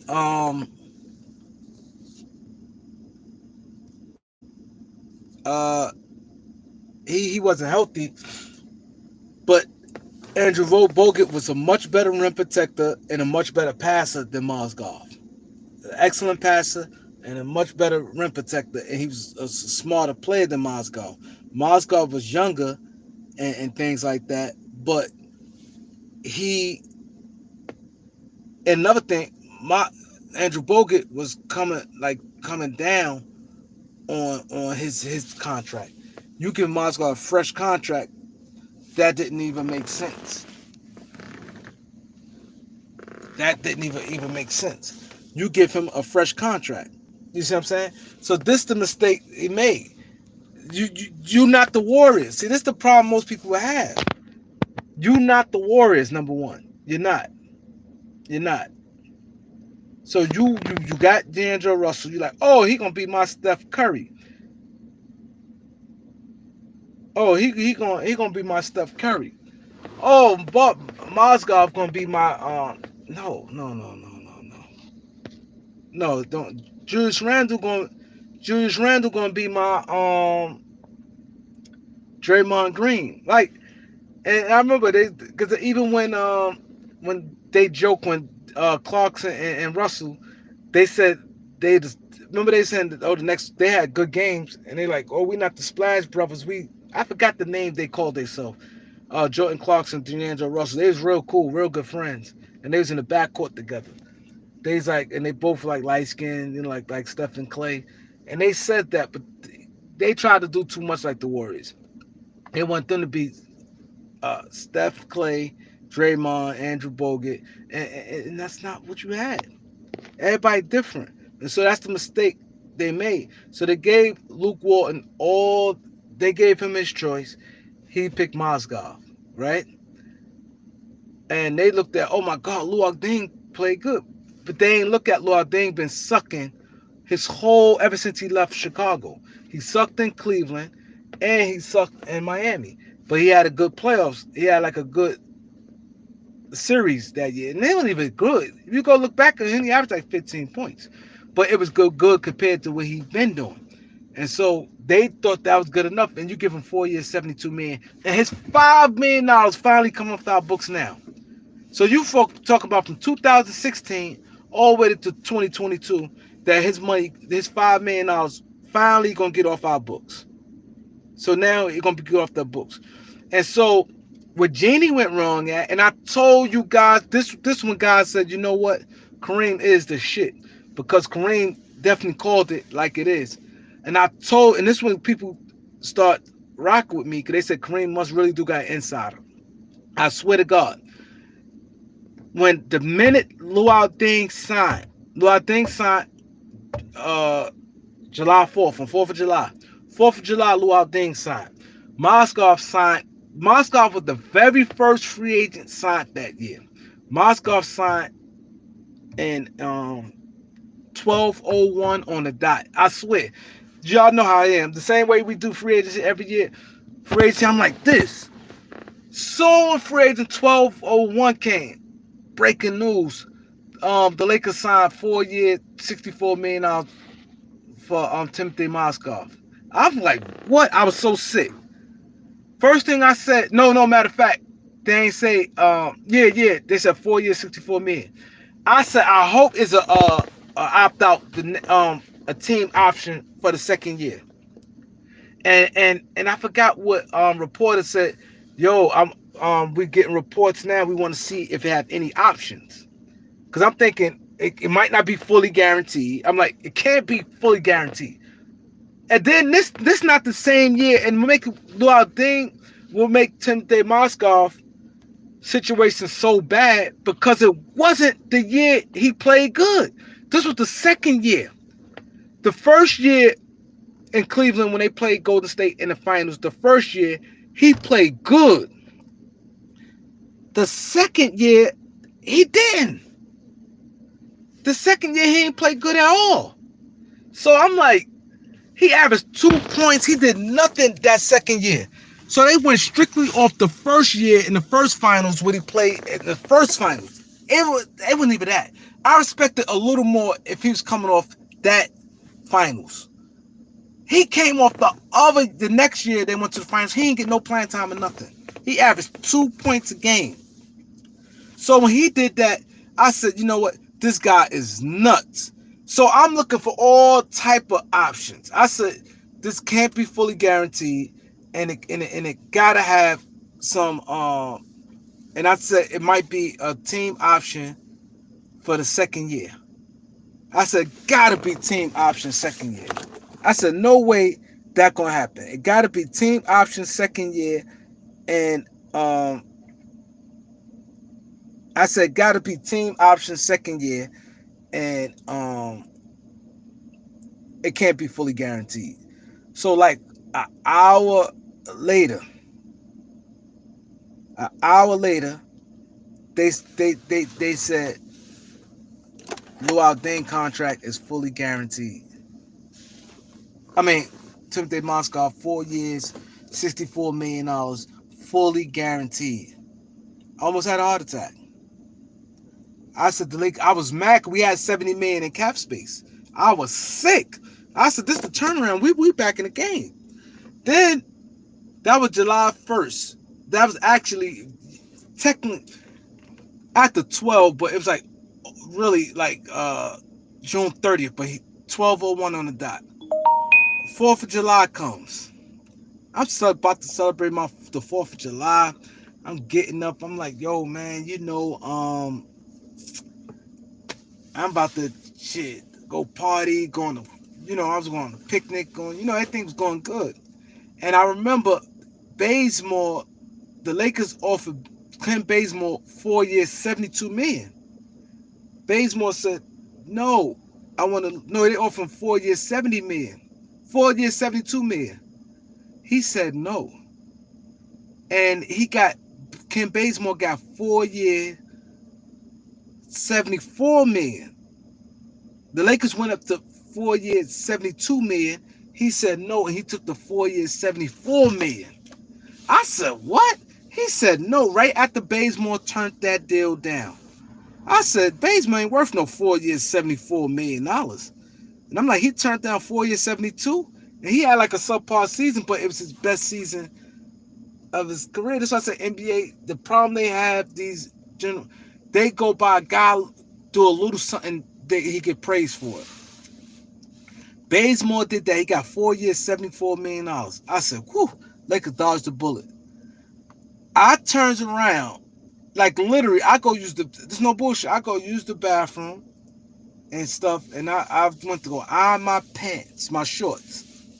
That's how I'm start getting ready. I look, Lakers signed Luau Deng 4 years. I said, it got to be options. Yo, it was so bad.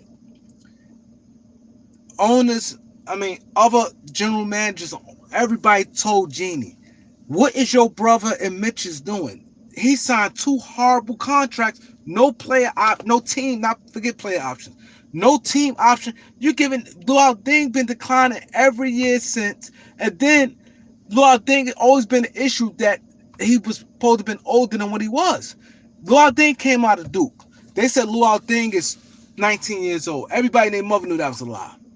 When he came out of Duke, he's 19 years old. Everybody and their mother knew that was a lie. Luau Deng, if his report came out, and see, the thing with NBA, can I get some likes? Can I get the 110? I got 108. Can I get the 110? Anyway, and can I get some new subscribers? When I get off, if you're not subscribed, can your boy get some new subscribers? Can I get some new subscribers? Everybody here I know already. So, Luau Deng, it was a report came out, he's 23 years old. A report came out. But he went to Duke, Mike Coach K loved him, and everybody loved Luau Deng. That report got swept under the rug. He was supposed to have been 23, not 19 in the draft. They say he's 23. So now, in hindsight, now Luau Deng is like 30 years old, and everybody like, damn, he's declining. Once he left Chicago and he went to Cleveland, they traded for him. He left Chicago, went to Cleveland, and he started declining. They was like, yeah, but he's still young. He only 30. No, he's 34. He's 34. He's not no 19 years old. He's not no 30 years old. He's 34, not 30. I'm screaming at this, but I ain't care because he ain't going to the Lakers. Now he get the Lakers. He much older than. This is why I said, do your homework. This is why I said guys like me necessary. Because if I'm in the Laker organization and they even talk about Luol Deng, I'd be like, yo, how you gonna give him? I'm like, yo, he's 30. He's not that age. He's 4 years older. It was somebody in his class went to school with him. Say he was 23 years old in the draft. That stuff got swept under the rug. They told, oh, he's very mature. You can look at Luol Deng's body. See, he was no 19-year-old kid. A lot of them guys come from Africa and come from overseas. They lie about their age all the time. They do. That's the thing. He was not no 19. He was 23 years old. So by the time he got to 30 and he started getting playing, mind you, he was an old 30 because Thibodeau, Luol Deng led the league in minutes maybe 4 straight years. Luol Deng, Thibodeau dragged him. Yo, was playing like 41 minutes a night for like 3 years straight, not even counting the playoffs. So he's an old player. And then now mind you, he was supposed to have been like 33 with the Lakers. The Lakers signed him. Like, why? Even if he was 30, let's just say if he was 30, why would you sign a 33-year-old player that was subpar to 4 years, 72 million? Why would you do that anyway? Why? Even if he was 32, but technically he was 36. But on paper he's 32 too. But he's declined. Like, look at the numbers. See, the Lakers ignored a lot of signs. Lakers, but has been fortunate. Let me tell you something. If the Lakers organization was they brain, the way they operate, if they was in a small market, they'd be in trouble. Because the way they thinking, what saved the Lakers, what saved the Lakers franchise, they in Los Angeles. They have a history of being great. But the last few years, they've been making dumb moves, stupidity after stupidity. Stuff, I mean, it's been so dumb. So dumb. So now they go, okay, Luol Deng, he's 32 years old. He's not 32, he's 36. So now you want to give him, he's going to be running to his 40. They ignored that. When you bring a player, you got to bring everything. When you sign, well, I'm signing a player, I'm going to go all the way back. If I don't know much about the player, if I'm a team, I'm going all the way back from the beginning. All the way back from his traits to his college. All his coaching. I want to see all his coaching. Before I sign him, I'm interested in him. I'm going to contact all his coaching, what type of guy he is, how his work ethics, what his habits is like. I'm going all the way back if I'm signing the guy. Then I'm going back looking at tapes all the way back. I would have saw that 19, be like, hold on, what happened to this report? And then look back and be like, he is declining. Who declines at 30? Who declines at 30? He was 34, not 30. That's why he started declining. And he's playing all them goddamn minutes. Thibodeau will burn you out. But anyway, so what Jeannie's supposed to did, and I came right on here, July 5th. I came on the show. I said a lot of general managers and them all came to Jeannie and said, yo, Mitch and Jim screwing you. They screwing you big time. They screwing you. They signed horrible deals. She don't know much about basketball. They told her that her brother is screwing her. They signed horrible deal. Come on, he already said if they not contending at a certain time, he's stepping down. And he knew, he was smart enough to know he gonna stick her with them contract. Cause you can look at the team. See, he said they had to go to the Western Conference Finals. You knew from the gate they was not going to the Western Conference Finals. He knew that. He was smart enough to know, hold up, I'm not going to Western Conference Finals. So what I'm going to do, I'm going to screw my sister. I'm going to sign 2 long-term contracts. They're going to be horrible, and these things going to stick them. So if I'm not going to be good, this team not going to make a quick turnaround. Because you can't make a quick turnaround with a lot of free agency money, and you don't got bad contracts. You could turn things around real quick. If you got good contracts on your books, and then you got a lot of free agency money, especially if you got some decent young guys, you can turn around like this. Let's say you have 4 or 5 solid young guys. They don't have to be great. and you got like good money on the books, and then you got tons of free agent money going into free agency, you in good shape. So he knew by them with them two heavy contracts, it's gonna stick them. He was smart enough to know that. And he knew he wasn't gonna meet that goal of going to the Western Conference Finals. So he did that. So being a snake, and he's being a sucker. So this was she's supposed to do, and this is what I came on my channel and said. She said she started crying. They told her, they said, yo, your brother's screwing you. They gave her the play. Other general managers gave her the play. He said they jealous. They just want his job. She said she cried to him. I told you guys this. She cried, Jim, how can you do this to me? Why you signed these guys? These guys not that good.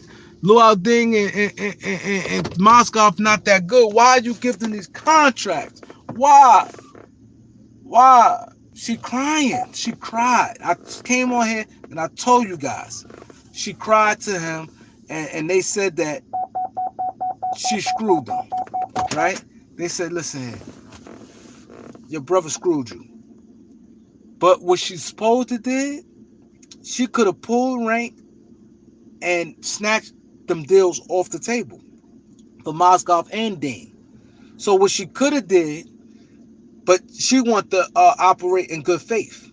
So what she could have did, been like, listen here, man, talk to their agent. See, because it is slippery slope. Because your agent think you got you a 4-year guaranteed contract, but it was problem. See, this the escape route, the trump card that Jeannie had. And she should have used that trump card. And I said she should have used that trump card. The simple fact that they beefing over the estate of the father. They beefing over the estate of the father. She had an out clause. The out clause was, I never agreed to that. So you talk to Timothy Moskov agent. You talk to Luau Ding agent back. Listen, I'm sorry. I understand it's not good business and things like that. I'm sorry. I know my brother and Mitch agreed to these 4-year contracts, but we have a ownership group. We have a team, and we all didn't agree to this. He didn't even tell us. He went behind their back with that. He didn't even tell us. So I understand that. This is what I do. Now, I'm going to tell you like this. Come on. Luau Ding, he's not worth that. He's been declining.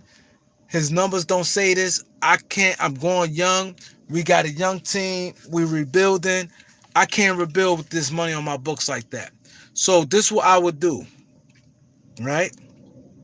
Instead of giving you guys, even though that's still overpaying, but I will give a 2-year deal. A 2-year deal for Luau Ding. Not the 4-year. I do 2-year deal. 2 years. I know my brother screwed up. I understand that. And this and that is bad. But I put it on the table. 2-year, $36 million guaranteed. He not even worth that. I don't want to have to break down your client game. But your client's not worth that. Your client's not worth it. He struggled. He's been declining every year. It's things that skeptical see that he's 4 years older than what he's supposed to be. I'm not going to get into that. He's supposed to be 4 years older than what he is. Right? They're saying he's 4 years older than what he is. I'm not going to get into that. But I cannot give him no 4-year deal.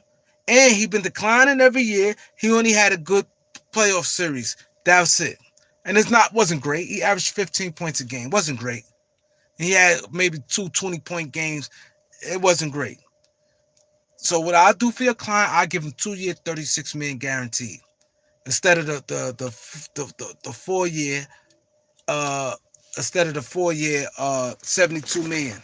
I give him the 2-year, $36 million. I'll do that for your client. Or if you don't want that, I'm taking this off the table. She could have did that. You can back off, but you don't want that because then a lot of people, it will hurt you. It can backfire on you. But it can backfire. But you know what though? A lot of people And a lot of people know that wasn't a good deal in the first place. So she could have had some backing with some people saying, you know what, that was no good deal in the first place. So I can understand. And the organization is at turmoil where they got different people calling the shots. So her backing out the deal, she could have backed out that deal. She could have backed out that deal. But but I want to do the right thing.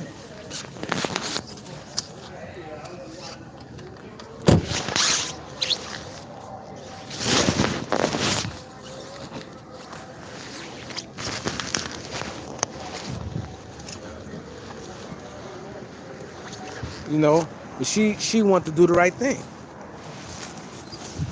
She wanted to do the right thing, and you know, Faith, you know, I got to honor that. You don't have to honor that contract. You don't have to honor that contract. That's where she went wrong at. And then she should have went to Moscow and be like, listen here, man. This man averages 2 points a game.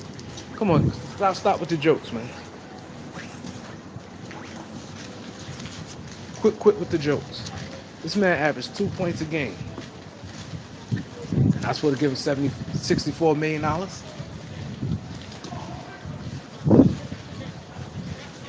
I would have went right to Moscow.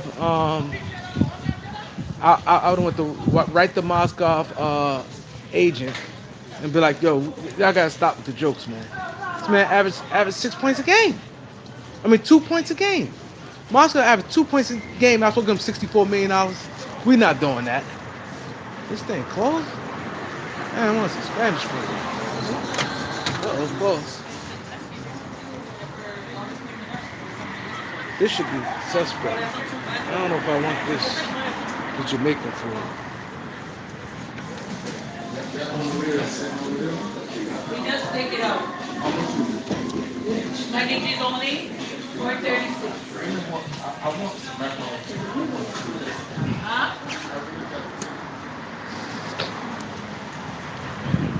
So that's what she should have did. You know how to use it?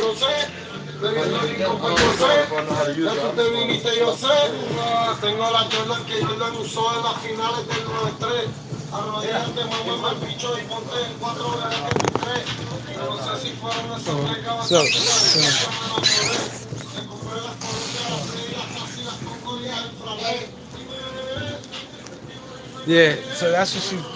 I don't know if I should eat out the store. It don't look all like clean. Yeah, man. But yeah, but that's what she should have did. She should have took up that No deal. está afilado, tiene que estar afilado. Aguárdalo, aguárdalo.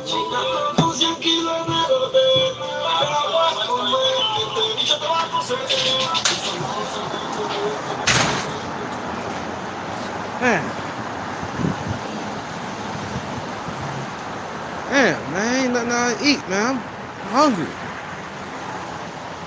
I was in the car the whole time. I should been jumped out and got something to eat. Walk down here. But anyway, that's what she should have did. She should have been like, yo, quit with the jokes, man. Quit the jokes. Your client averaged 2 points a game. 2 points a game. So what I would do for him, I didn't agree to that. Nobody in their right mind would agree to that. So what I would do for your client, I will give him we signed 4 years, 64 million. I give him the two year I give him 2 year, $24 million. Nobody was touching Moscow. I'd give him 2 year, $24 million. That's it. And that's super overpaying him right there. 2 year, $24 million is super overpaying for Moscow. Overpaying for him. But the simple fact that this fool gave him 64 million, I give him 24 million, 2 year, 24 million. He averaged 2 points a game. He wasn't even getting no playing time with Cleveland that second year. And then I would have told Luke Walton, what the hell you doing? See, this is where the Lakers, that's where they went wrong at. So she should have reneged on them deals. You reneged on them deals, you wouldn't have had to do all that, and that same thing came to backfire where they had to get rid of D'Angelo Mozgov contract, so they had to just get rid of D'Angelo Russell. It backfired on them. Them deals came right back on them. Let me get roast beef. Let me get roast beef. Chicken on roll or hero? On roll, I want it well done, American cheese.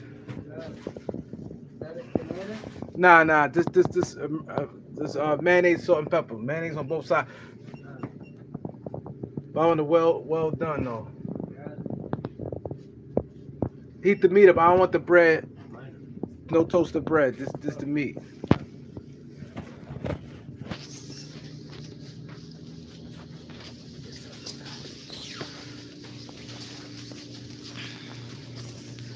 Yeah. Who in the building? Let me say what's up to my guys, man. Theo in the building. Just in the building. Clarence the cat. Eric Kwan. Tom.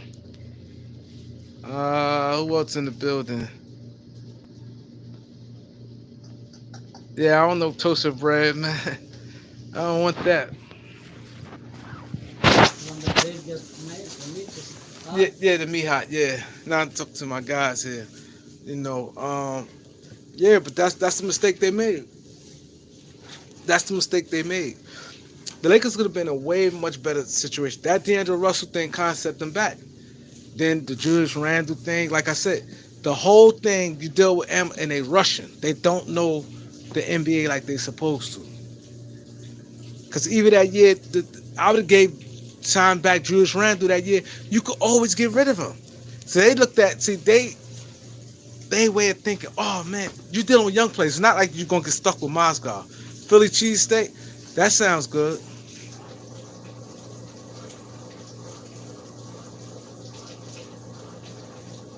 Yo, Clarence the cat, you definitely got a point. They do. They looking at me crazy. They do. And he laughing. Nah, I ain't talking to myself. You live, I know. Oh, you lied? Yeah, he know it's a younger guy here. No, he just said he told me they're gonna think you crazy talking to yourself. But you younger, you know I'm on live. Yeah. They probably this dude is crazy. You have a NBA channel. We talk Laker basketball on here. You a Laker fan? That's all the meat I get? You want more? Yeah, a little more. Yeah, Lakers. You Lakers fan? Yeah, big time Laker fan. Warriors fan. Are you a Warriors fan? A lot of young guys Warriors fans now. Ever since Steph Curry, yeah, they getting a lot of fans. Curry shots, man, crazy. Yeah, he make big shots. Yeah, he do. He make big shots. You want salt and pepper? Yeah, when it's done, you put salt and pepper when it's done. Mayonnaise on both sides. Oh, you're not playing. Yeah, Yeah. yeah. See, that's the mistake the Lakers made. See, when you got young players, you could always get rid of them. You miss eating New York chopped cheese? Yeah, New York got the best chopped cheese. Yeah, I ain't gonna lie, we got known for like pieces, chopped cheese, the bodegas.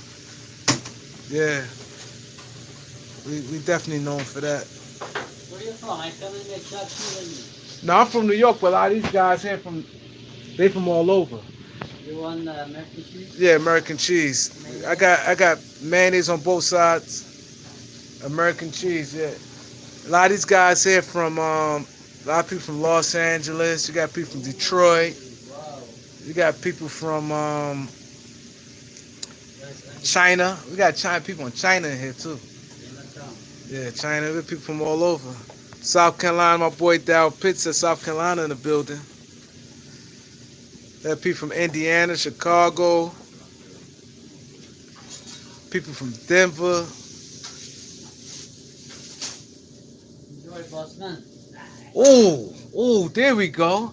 That's a sandwich right there. You making your boy happy now. Shit, I walked in his car and got no hat on, trying to be fly. About to step onto this party, you know. I go on the party, about to turn up for a little bit. Gotta get something in my stomach. You know, you gotta eat before you start drinking the alcohol. You know that. Iowa in the building. Matter of fact, I got water in my car. I'm wilding. Yeah. Okay. Walls. I'm gonna get one more. That'll be fine. That's really cool. Huh? Five. That's right. How much is that? What? The last time, the one thing. Yeah, he gets 6. He puts nice, decent meat on it. Yeah. He gets 6 for that.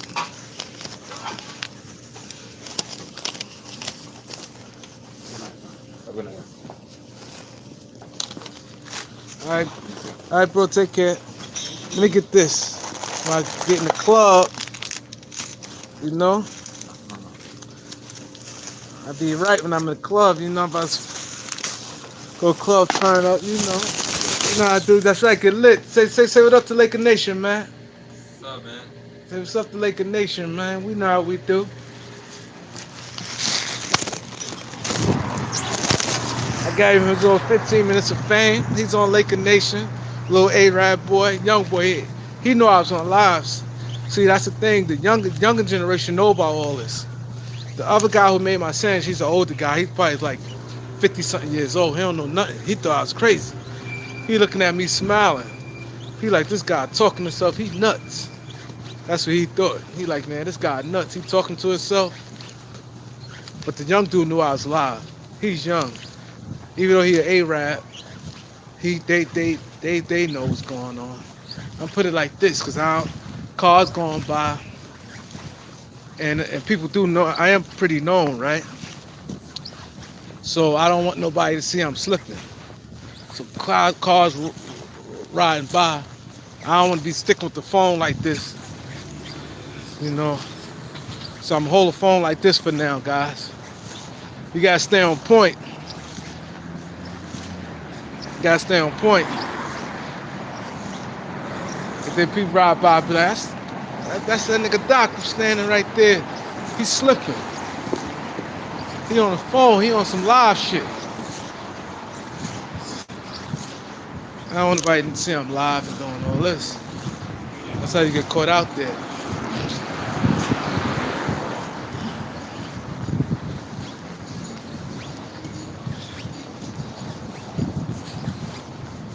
You got people walking around with masks and shit on. Everybody got masks. Murder rate is crazy. Everybody shooting like crazy.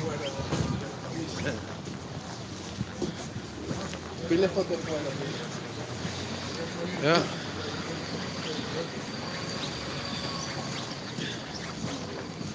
Yep. Now I'm doing this to watch my back without them seeing me. So I just walk by two guys. Now I put the phone like this.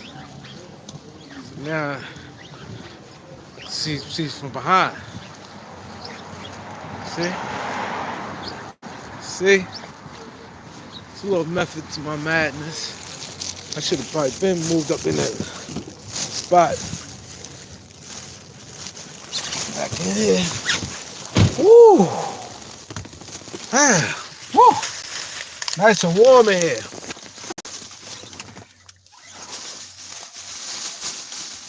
I'm hitting a couple spots, couple lounges, joint called Sapphire, what else?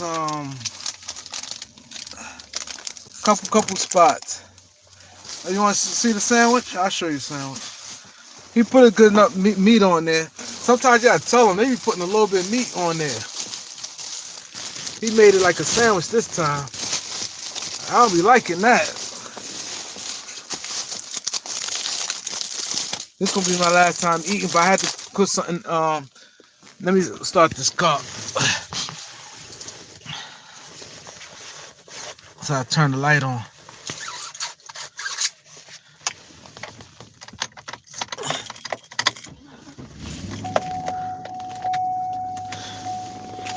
Sandwich right here.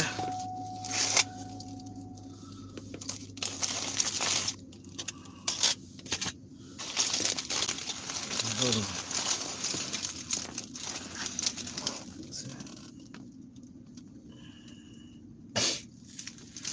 He put good enough meat on there. So I'm gonna turn it this way. As long as y'all hear me, right? So I don't want to eat. I don't want to do that. Yeah, it's legit. Sometimes you gotta tell them. They try to give you anything. Like, you're not gonna give me anything. You're not gonna do it to the kid. Not today. I'm on live today.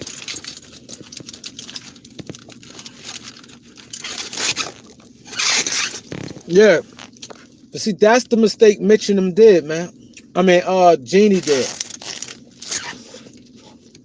See, the moral of the story is sometimes you have to do what's best for the franchise. This is the moral of the story. I know I went a long, dragged it out. But the moral of the story, you got to do what's best for the franchise. And it went back, I went back with the Dwight Howard situation where they should have went was best for the franchise instead of the daddy needs about bringing Showtime back, getting a up running gun team where your personnel didn't fit that. So you should use common sense to say, hey, my personnel don't fit that, so we're not going to do a running gun team. I'm not going to get a running gun coach as Mike D'Antoni and bring Phil in for 2 years and bridge a gap.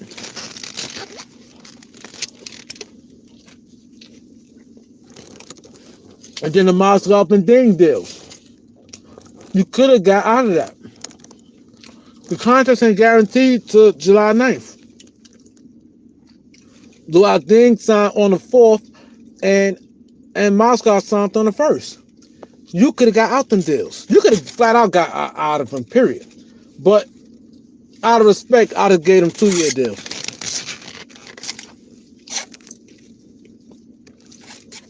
I gave them 2-year deals. Now, once they play the first year, now the second year is expiring contracts. We all know expiring contracts is not, it's easy to get rid of.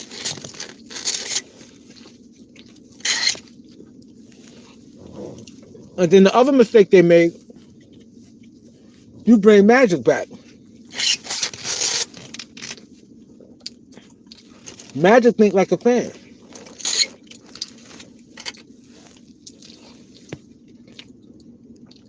You could have brought Rob Pelinka and Jerry West. This way, Rob Pelinka could have did the footwork. Because and Jerry West, he older. You could have did that. But you bring Magic for the newspapers. And Magic, the way Magic carried like a fan. Magic trade everybody. You have a bad game, Magic overreact like a fan.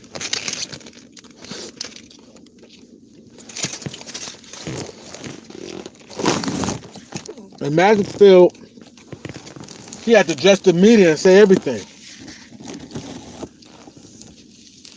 And his claim of fame, I got the books where it's supposed to be like he did something crazy. No, he didn't.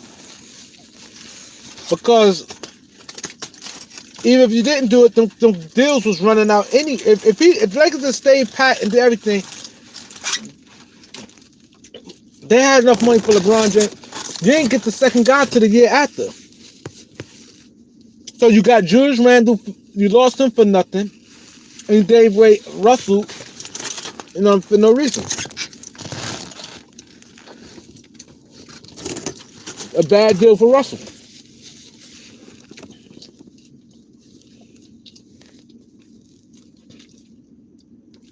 That's why I said the moral story, you gotta do it best for the franchise and you gotta see things coming.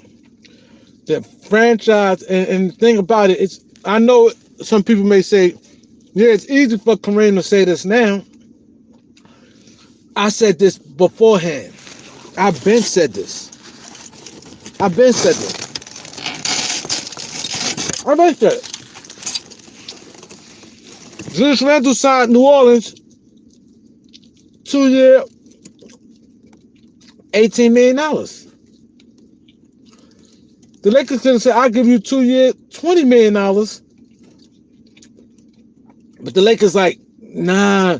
But after his first year, because they could have used him the first year, because the first year he'd have played with LeBron. He gonna be on the books. If he on the books if you got, this how stupid they is. Let's say they would have signed Julius Randle to the 2-year, $20 million. Right? Instead of him going to New Orleans for 2-year, $18 million.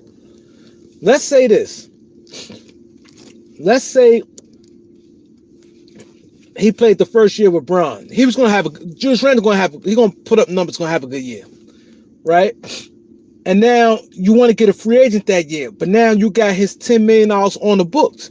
You think at 20, what he's at the time, 24, 23, 24, Julius Randle was. You think a 23, 24-year-old, a double-double guy, average 23, 24, a guy that's, let's say he averaged 15-10 with LeBron. A guy that's 23 years old, averaging 15-10, that can put the ball on the floor, do a whole bunch of, we all know what Julius Randle could do. And he only make $10 million, it would have been hard to clear his salary. It would have been easy getting rid of him. Easy. Now people you could, let's say if you wanted to get a free agent that year, it'd been nothing for you to call the team up and take a team would have took him. You could trade him for 2 second-round picks, a first-round pick. Because he would have produced, you could have got a first-round pick if you needed his salary off your books. You wasn't getting stuck with no Julius Randle. You wasn't.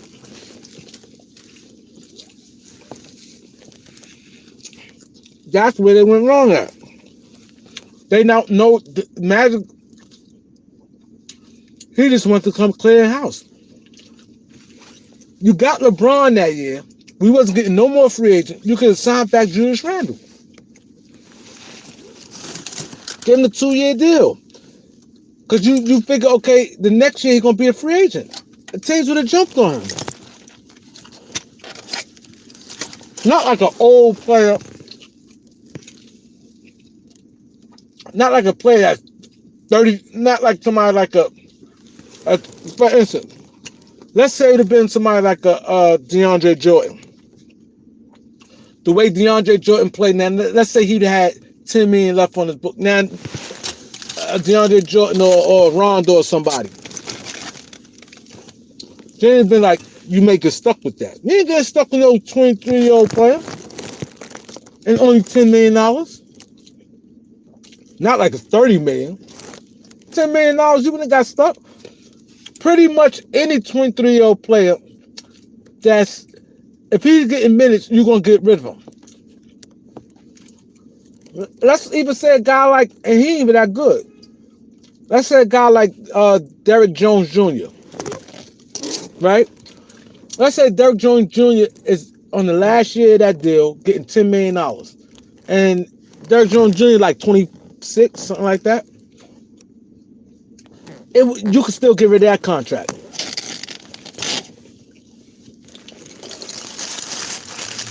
You can still get rid of that contract. We all know Julius Randle way better than him. That's why I said they don't think. They don't think. They were so panicky. Oh my God, we need the books clean. Magic. Oh, we're going to have the books clean. We're going to have the books clean. You can have the books clean. You can. But you shortchange yourself.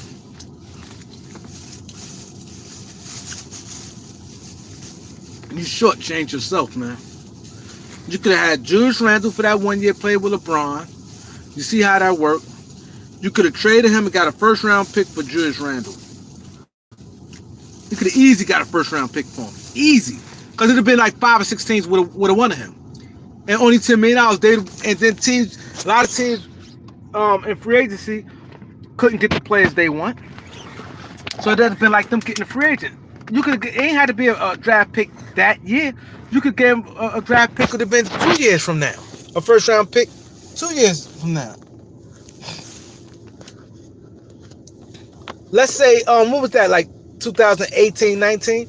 Let's say they would have traded him for a draft pick 2 years down the line. 1 or 2 years down the line. You could have easily did that. Okay, give me a 2021 first round pick to a team. Easy did that. So now you lost him for nothing.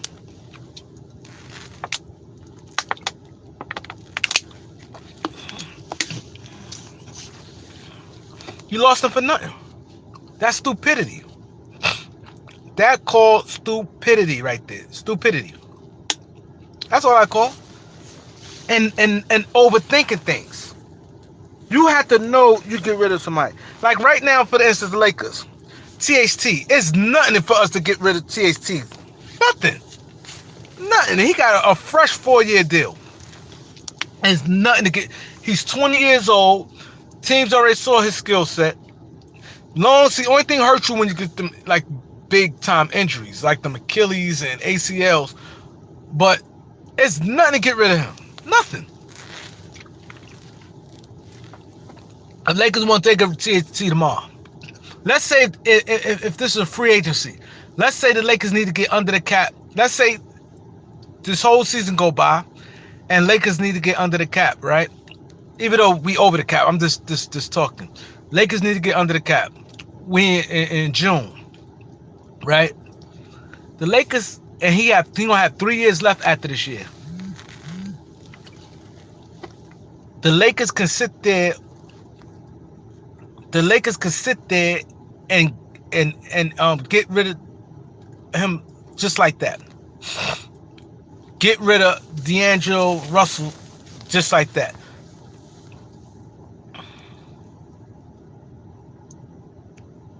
Oh, now I'm reading your comment. You said think no Bron Wild Magic.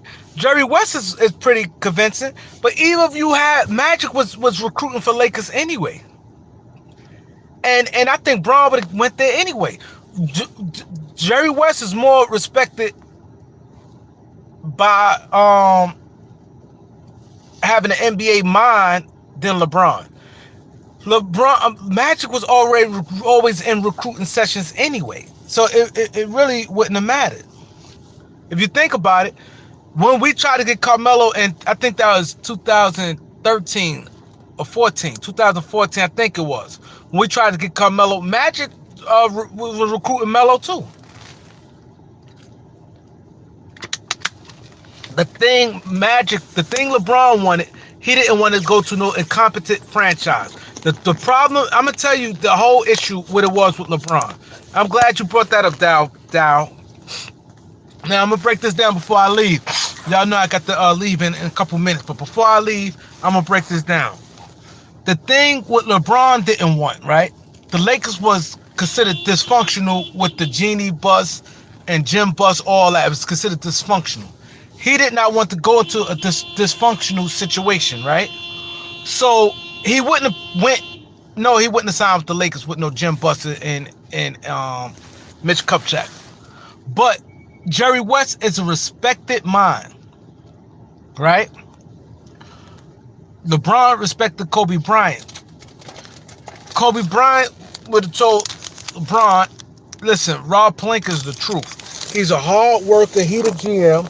And Rob Pelinka the GM.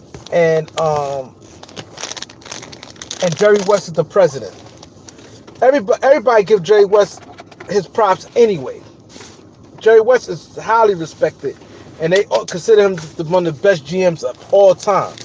Bron, a student in the game. Bron know that already. He already know Jerry West's work. Now, let's say they would have picked him. And Genie would have said, Magic, go talk to Bron. Magic would have did that anyway. Jerry West know the game. Magic would have talked to Jerry West. LeBron would have talked to Jerry West and be like, damn, this guy know the game. He had Rob Pelinka there. Kobe already co-signed Rob Pelinka. LeBron still would have signed. Don't think everything fell on Magic. Don't think that. Magic was a part of it, but Magic would have recruited for the Lakers anyway.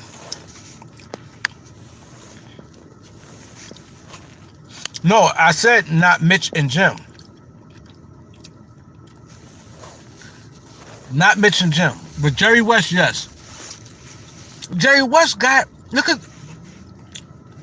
he talked to KD. KD was impressed. KD know the game.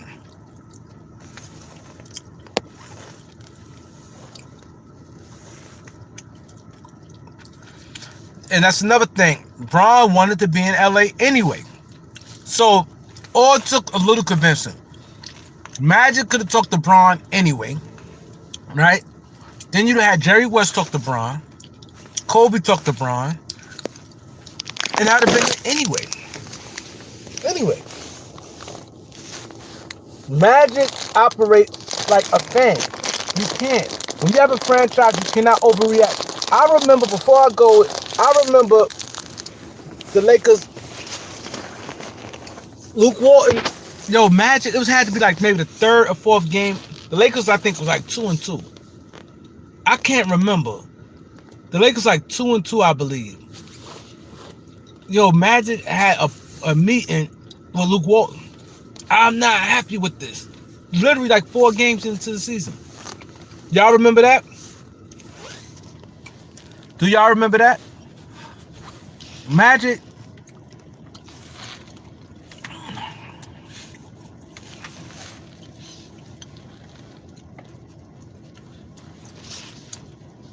Magic came like 4 games into the season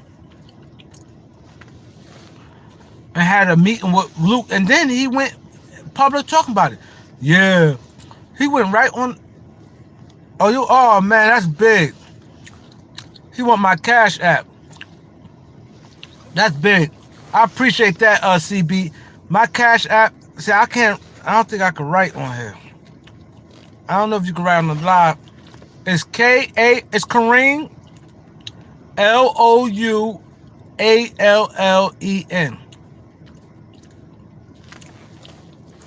Kareem. It's Kareem. Louallen.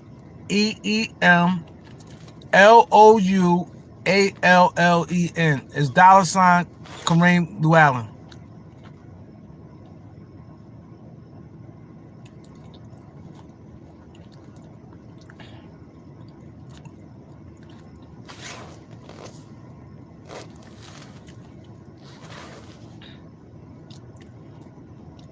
Oh, you don't have it? Okay. Willie was good, Willie.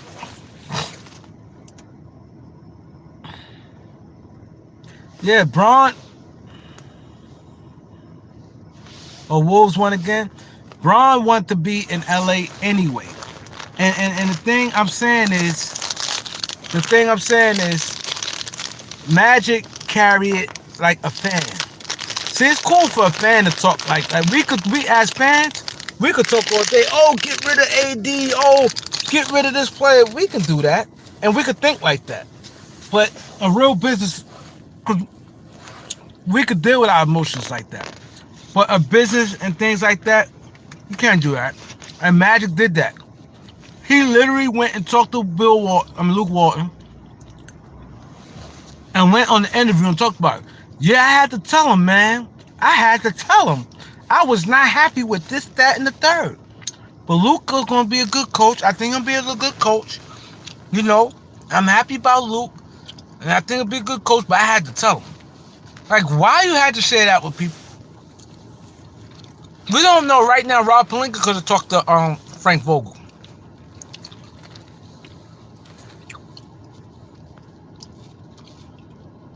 And another thing when Magic left with help, Rob Pelinka always was around.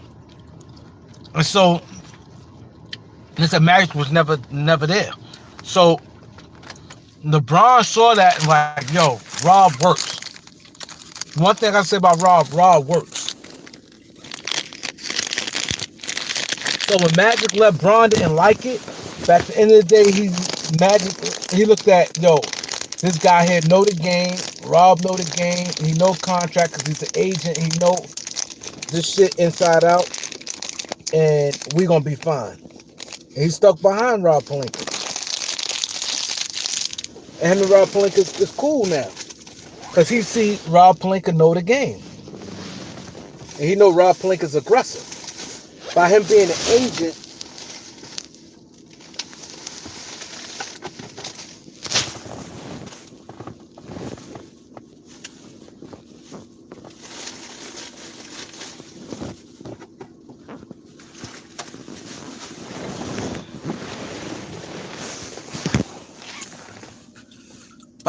an agent, you know he got that background of being aggressive.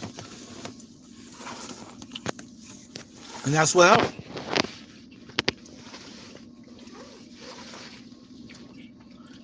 Everybody make mistakes, but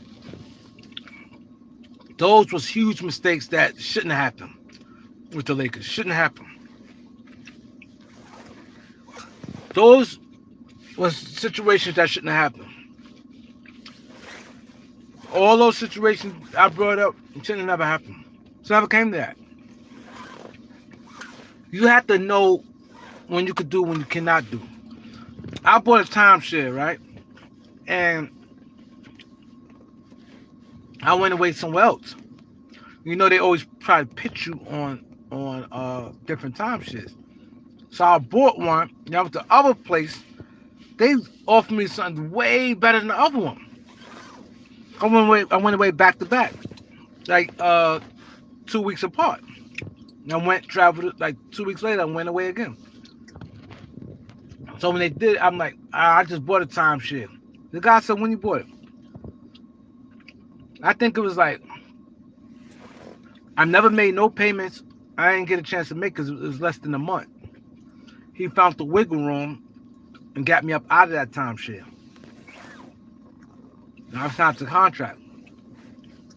But I think it get valid once you make a payment. You got like a grace period to get out of situations. So Jeannie, she worried about the optics too much. This can damage us by running fleeky business. No. I'm not stuck no 4 years. 2 years maybe.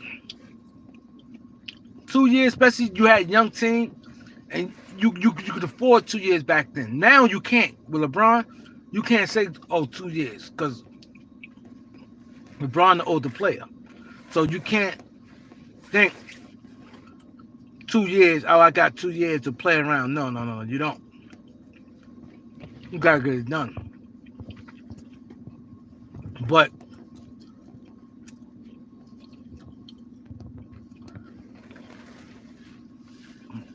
you don't got 2 years. But back then, with all the young players you had, you got to, as far as a contract, 2 years. Even if you gave Moskoff a thing, 2 years, you could like, okay, cool. Now you can't. We don't have no wiggle room. We got no wiggle room right now, none. So, with that being said, she should have pulled the rug out. Especially, it's known that y'all have. Everybody in the league knew y'all had internal conflict. That was the perfect way to get out of it. So now, when a client come up, you be like, listen, I know that, and then I'm be all the way honest with you. Let's just be honest. If you're an agent, I want you guys to answer this question. If you're an agent, right? Let's say you got like 18 to 20 people, other clients in the league. 18 to 20 clients.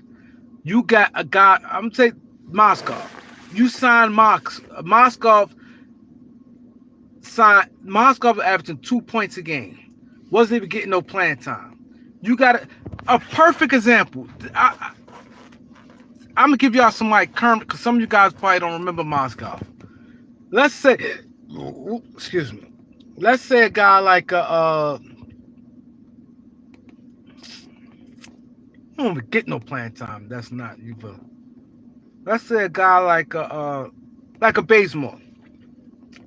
Now we all see Bazemore not as good, nothing right now, right? Let's say if you're an agent right now, you got like 20 clients, and it's a known thing that this franchise have friction amongst their owners, right? And let's say they have frictions amongst their owners, right? Let's say on the free agency this year, let's say a team signed Bazemore 4 years, $64 million. Clearly, way overpaid, right? And let's say one of the other owners would be like, "Oh, I didn't agree with that. I ain't agree with no 4 years, $64 million. This guy averaged 2 points a game. I'm not going for that." Out of good faith, because I can wipe the rug from the whole deal, period. I can not sign him, period, and take away the whole deal. I could walk away from the whole deal. But out of good faith, what will I do? This is what I do. I give him 2 year, $24 million. Now we all know that is overpaid for Bazemore, right? You think an agent gonna sit there and say no, and badmouth you, and then he have another client, let's say 2 years from now, and this team want to get your other client, you gonna sit there and be like, no, I'm not gonna sign with them. I don't want you signing with them because they don't do good business. No, because you're gonna think in your head, be like, hold up, that was way overpaid. And they still was willing to give me 24 million, 2 years, was still overpaid for him.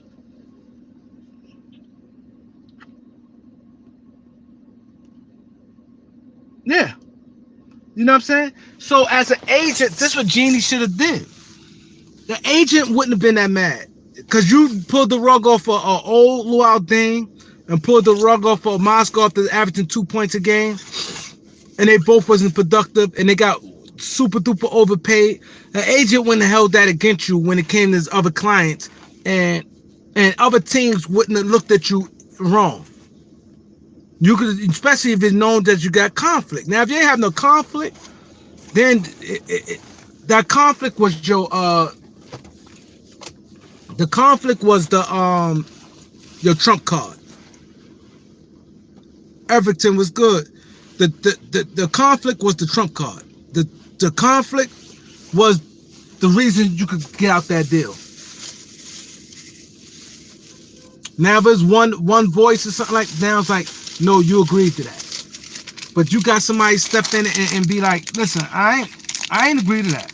He ain't tell me nothing about it. He ain't tell none of the other partnership, the leadership group.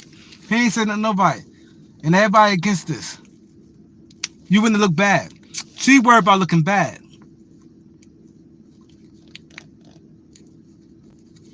That's the mistake she made.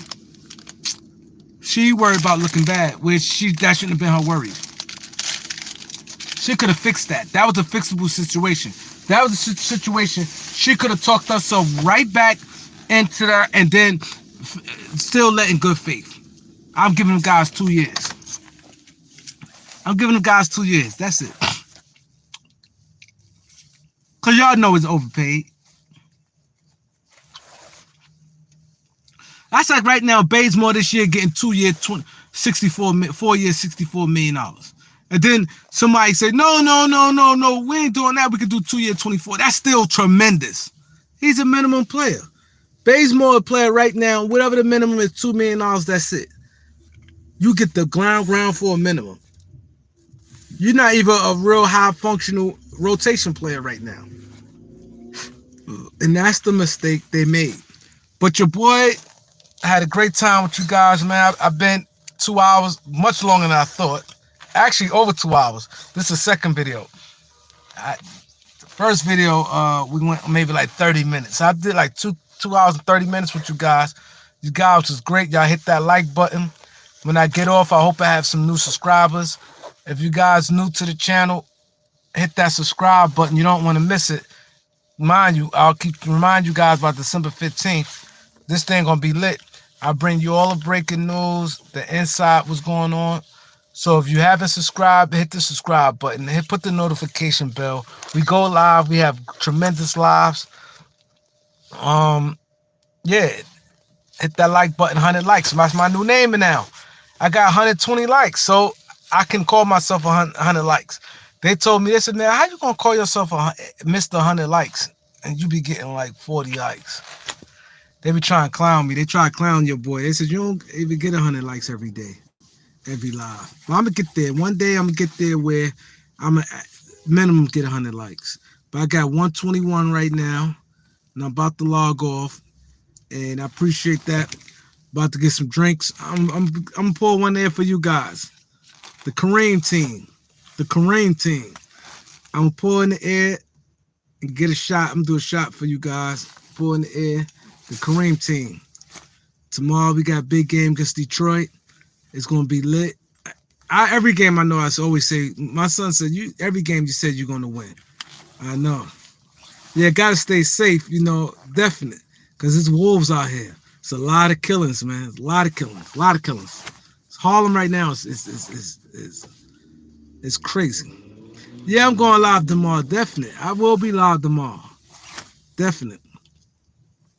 So if you're new to the channel, hit that subscribe button so you can catch the live tomorrow. The live gonna be crazy. I'm gonna do some upload. Damn, Suns won again 16 straight. Okay, Steve. Y'all killing, man. Y'all killing. Hit that like and subscribe. About to get out this car, walk down the block, go to the party, get some drinks, chill in the cut, talk to a few friends, do what I do, You guys stay safe, enjoy your Saturday night. I will enjoy mine. Definite. Peace.